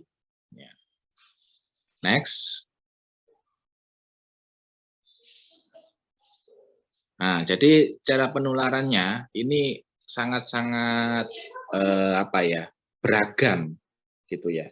Di mana ya tidak hanya melibatkan hewan peliharaan sebenarnya ya, melibatkan hewan ternak juga, melibatkan hewan liar, melibatkan ini ya, mungkin bisa dibilang lifestyle atau pola hidup dari masyarakat manusia ya, maksudnya human juga, di mana seluruhnya ini tapi bisa berhubungan ya, dari definitive host ke intermediate host nanti ketemu stadium infektifnya, ketemu stadium diagnostiknya, lah itu. Jadi sangat-sangat luas memang penularan dari toksoplasma ini dan melibatkan berbagai jenis inang. Next slide. Nah, ini mungkin ya tips pencegahan tadi ya. Jadi dari mana sih hubungan manusia tertular gitu ya sampai ya ini contoh yang paling realistis ya, ada ibu-ibu hamil membersihkan litter box-nya kucing di mana di situ ada feses ya. Jadi kalau di situ sudah ada ookista bersporulasi dan di mana kalian lihat itu gambarnya kan tangannya juga tidak memakai APD atau glove atau sejenisnya ya. Jadi hanya tangan kosong seperti itu, habis membersihkan litter box, ada fesesnya kucing, langsung makan ya, makan langsung dengan tangan kosong itu nempel ya, ookistanya bisa tertular. Kalau tadi ookistanya sudah bersporulasi. Nah, sporulasi kan tadi butuh waktu tuh ya, beberapa hari.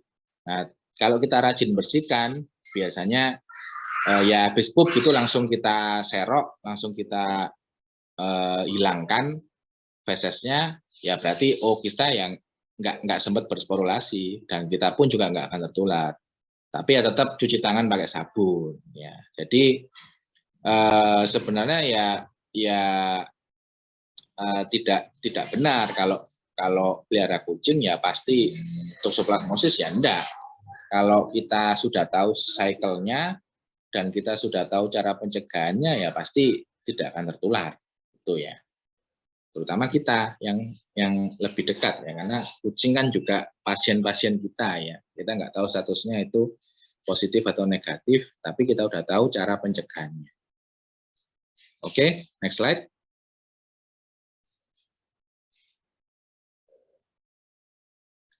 Nah, ini jadi dulu teori yang lama, toksoplasma ini bisa menginfeksi seluruh hewan yang berdarah panas. Ya, berdarah panas ini ya mamalia, avian itu tadi ya. Nah, itu teori lama ternyata.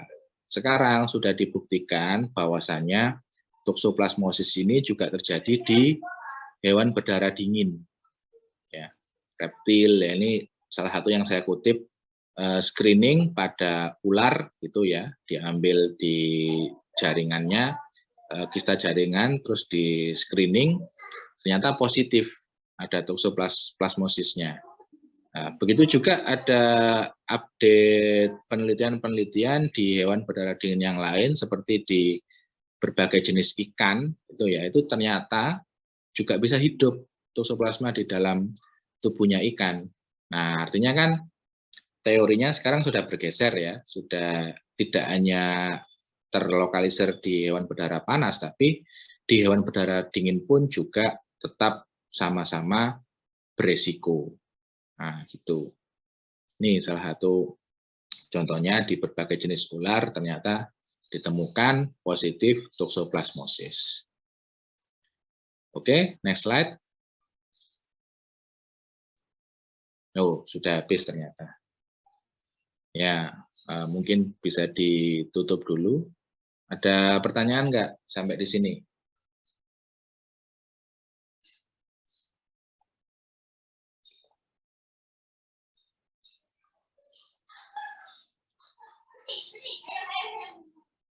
Belum ada, dokter. Oke.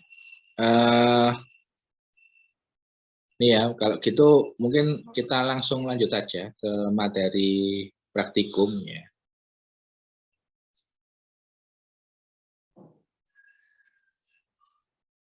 Oke, ini jadi prinsip praktikum kali ini itu kita sistemnya kompilasi ya. Jadi bisa dikatakan review juga dari seluruh protozoa yang sudah pernah dipelajari. Nah, karena ini sesi praktikum, otomatis fokus kita kan ada di dalam morfologi ya. Karena kalau siklus hidup dan lain-lain tadi sudah dijelaskan di teori. Nah, ini di morfologi karena yang kita baca kan nanti identifikasi preparat. Ya. Dan saya rasa di minggu depan itu juga sudah materi terakhir, ya berarti otomatis harus ada sesi ujian praktikum yang harus dijalankan, gitu ya. Tapi nanti teknisnya menunggu ini ya info lebih lanjut dari divisi parasitologi yang ada di fakultas juga. Nah ini, tapi pada prinsipnya kalian sudah harus tahu secara garis besar morfologi spesifik dari protozoa yang sudah pernah kita pelajari atau diskusikan bersama. Oke, kita ke next slide ya.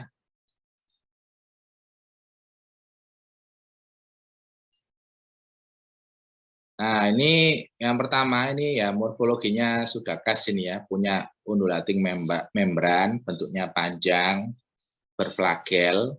Nah, ini merupakan tipikal dari parasit genus Trypanosoma. Jadi kalian harus perhatikan juga posisinya Trypanosoma itu kan bukan di dalam sel darahnya, ya, tapi ada di luarnya, yaitu di bagian plasma. Ya, di bagian plasma darah ini tipikal dari Trypanosoma. Ya, salah satunya Evansi ya, nanti ikuti aja pertanyaannya. Kalau memang disuruh menyebutkan spesies, ya sebutkan salah satu spesies saja. Bisa Evansi, bisa Lewisi, mungkin bisa Brucei, Cruzi, dan lain sebagainya. Karena memang kalau hanya mengandalkan pemeriksaan mikroskop, ya ini apa yang sebenarnya ya, yang real di lapangan itu kita tidak bisa mengkategorikan spesies ya tanpa didukung pemeriksaan penunjang metode yang lain. Tapi karena dalam ranah pembelajaran atau mungkin untuk keperluan ujian, ya itu boleh disebutkan. Ya kalian pilih aja salah satu spesiesnya yang betul yang apa kan gitu. Nah tapi kan yang jelas ya spesiesnya Trypanosoma ya, jangan disebut spesies yang lain karena biasanya kebalik-balik tuh mahasiswa kalau nyebutkan disuruh nyebutkan spesiesnya. Oke, next slide. Nah, ini bentuk lebih detailnya ya. Trypanosoma, ya ada Evansi, ada Lewisi, itu juga sama. Prinsipnya kan protozoa darah mamalia tuh yang ini. Kalau ditanya genus ya kalian sebut aja Trypanosoma itu udah betul sebenarnya ya. Karena bentukan yang ditunjuk tadi apa dan pertanyaannya disuruh nyebutin apa, ya segitu aja prinsipnya. Jadi ini juga sama Trypanosoma. Oke, next slide. Nah, pertanyaan yang berkaitan dengan vektor ini juga mungkin saja muncul ya di ujian karena vektor ini kan bisa spesifik ya. Contoh kalau ini vektornya Trypanosoma itu tipikal lalat yang besar penghisap darah ini familinya Tabanidae ya, bisa Tabanus, bisa Hematopota, bisa Chrysop. Jadi kalau ada gambaran seperti ini ada pertanyaan lah ini vektornya apa nih ya? Ya jawabannya kan vektornya parasit Trypanosoma. Ya, atau mungkin dibalik ya. Ada gambar Trypanosoma, ditanya vektornya apa. Ya kalian sebutin salah satu. Bisa lalat Tabanus, bisa lalat Hematopota, bisa lalat sese dan lain sebagainya. Oke, next slide mungkin.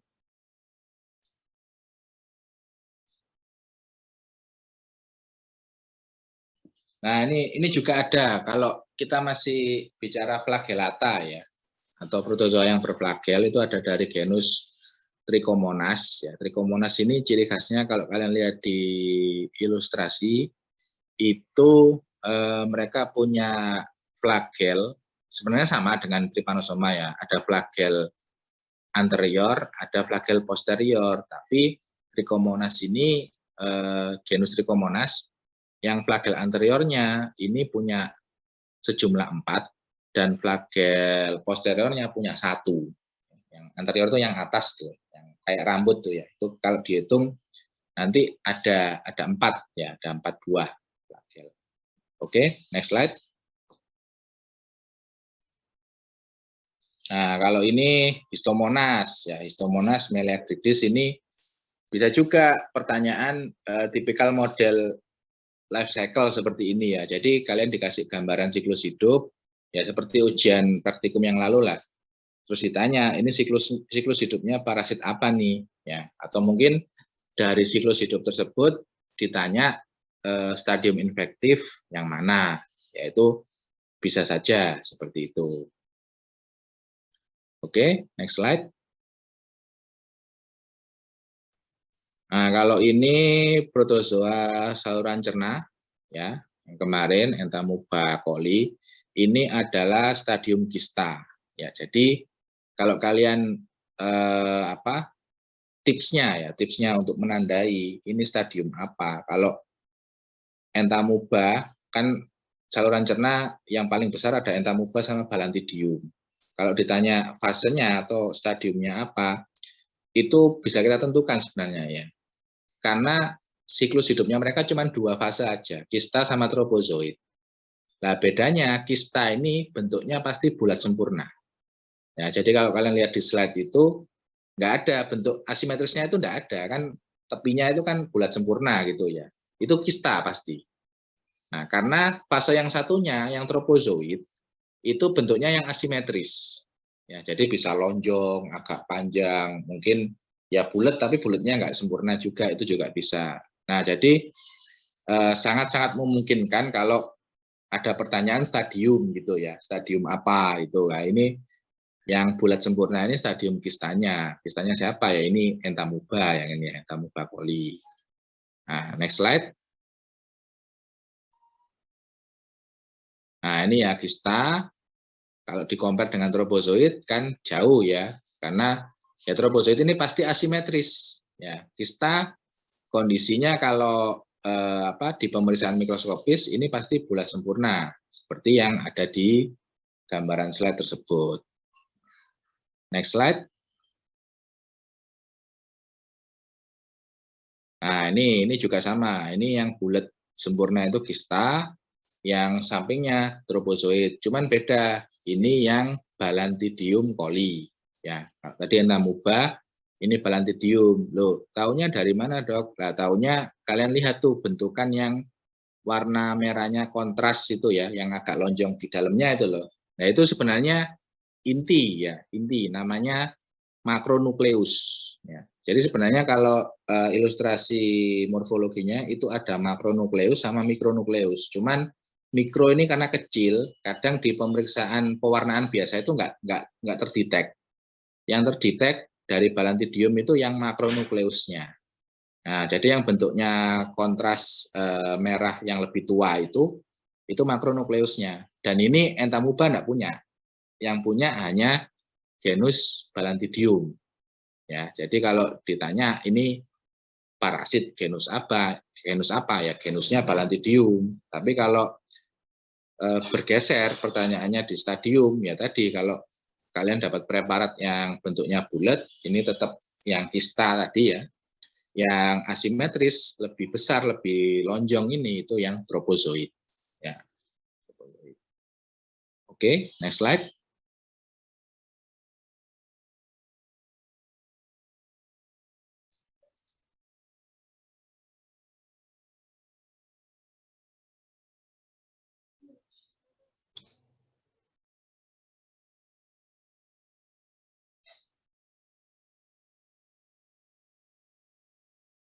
Nah, ini juga sama. Ini bentukan ya dari preparat yang lain, tapi masih sama-sama Balantidium coli. Ini kan kalian lihat kan asimetris ya. Berarti kalau ditanya stadium, ini stadium yang tropozoid.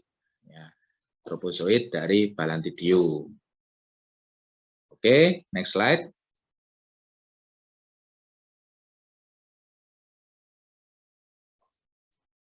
Nah, ini juga sama. Ini tapi kista. Ya, kista yang ada makronukleus itu dari Balantidium, yang tidak ada makronukleusnya itu dari genus yang Entamuba tadi ya. Jadi memang beda, meskipun sama-sama kista, sama-sama bulat sempurna, ya, tapi bisa kita bedakan itu dari genus yang mana. Ya, jadi itu penekanannya. Next.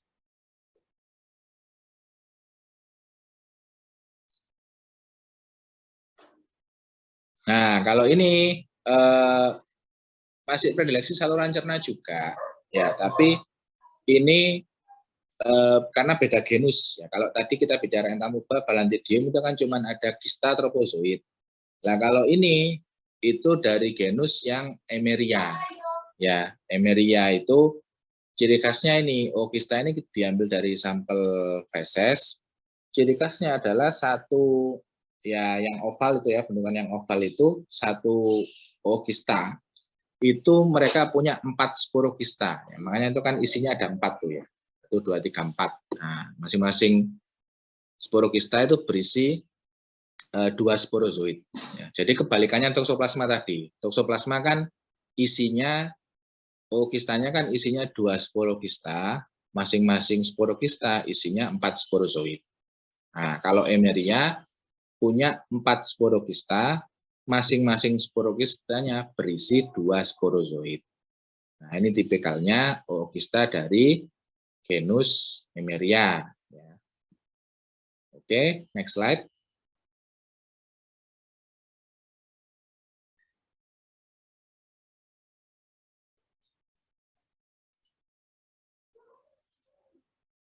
Nah, ini lebih jelasnya ya. Pembesaran yang lebih jelas dari bentukan tadi. Ini juga sama. Ookista Emeria itu juga mengalami sporulasi ya. Jadi kalau yang A itu masih 1 sel. B berkembang menjadi 2 sel. Terus berkembang lagi sampai yang sempurna E itu ya sudah jadi punya 4 sporokista yang masing-masing sporokistanya berisi 2 sporozoid. Itu sudah terlihat, sudah matur lah, sudah bersporulasi ya istilahnya. Oke, next. Nah, ini gambaran mikroskopis dari ookista juga, stadiumnya masih sama ookista, tapi ini dari genus Isospora. Nah, ini bedanya dengan Emeria tadi kan isinya 4 tuh ya, sporokistanya. Kalau Isospora cuman ada 2. Ya, jadi mau dibiarkan sporulasi yang lebih lama pun ya nggak akan berkembang jadi 4. Karena Isospora pasti isinya cuma 2 sporokista. Ini juga sama ditemukan di predileksi saluran cerna. Next slide. Nah, kalau ini yang tadi ya, protozoa, darah, unggas. Ya. Jadi ada kemungkinan juga ditanya host ya, host atau inang definitif. Jangan lupa kalau ini leukositozoon kan hostnya kan bukan, kalau dijawab darahnya sapi atau kucing ya salah, karena ini tidak hidup dan tidak ada di darahnya mamalia. Tapi ini adalah darahnya unggas atau burung itu ya, leukositozoon yang bentuknya panjang itu ya, mengalami elongasi itu tadi. Next slide. Nah, ini yang koinfeksi tadi ya, tanda panah yang ditunjuk. Ini misalkan ya bisa saja dimunculkan di soal ujian praktikum gitu ya, yang ditunjuk panah ini atau huruf ini itu protozoa apa, ya kan? Ada leukositozoon, di situ yang bentuknya halter itu juga Haemoproteus, yang bentuknya kecil, granul juga Plasmodium. Nah, itu tergantung. Jadi ikuti saja pertanyaan dan bentukan yang ditunjuk mungkin ya kalau ada tanda panahnya itu. Next slide. Nah, vektor. Kalau ada ini ya jawabannya ya leukositozoon, karena vektor itu yang atas itu kan black flies ya, lalat hitam itu simulium, terus yang sayapnya total itu kulicoides. Kalau ditanya vektornya ya itu jawabannya simulium kulicoides. Atau kalau dibalik, simulium kulicoides menularkan apa? Ya menularkan parasit darah leukositozoon ini ya, sesuai yang ditunjuk itu tadi. Next slide. Nah, ini berbagai fase juga bisa kalian jadikan materi untuk belajar maupun diskusi ya. Jadi di dalam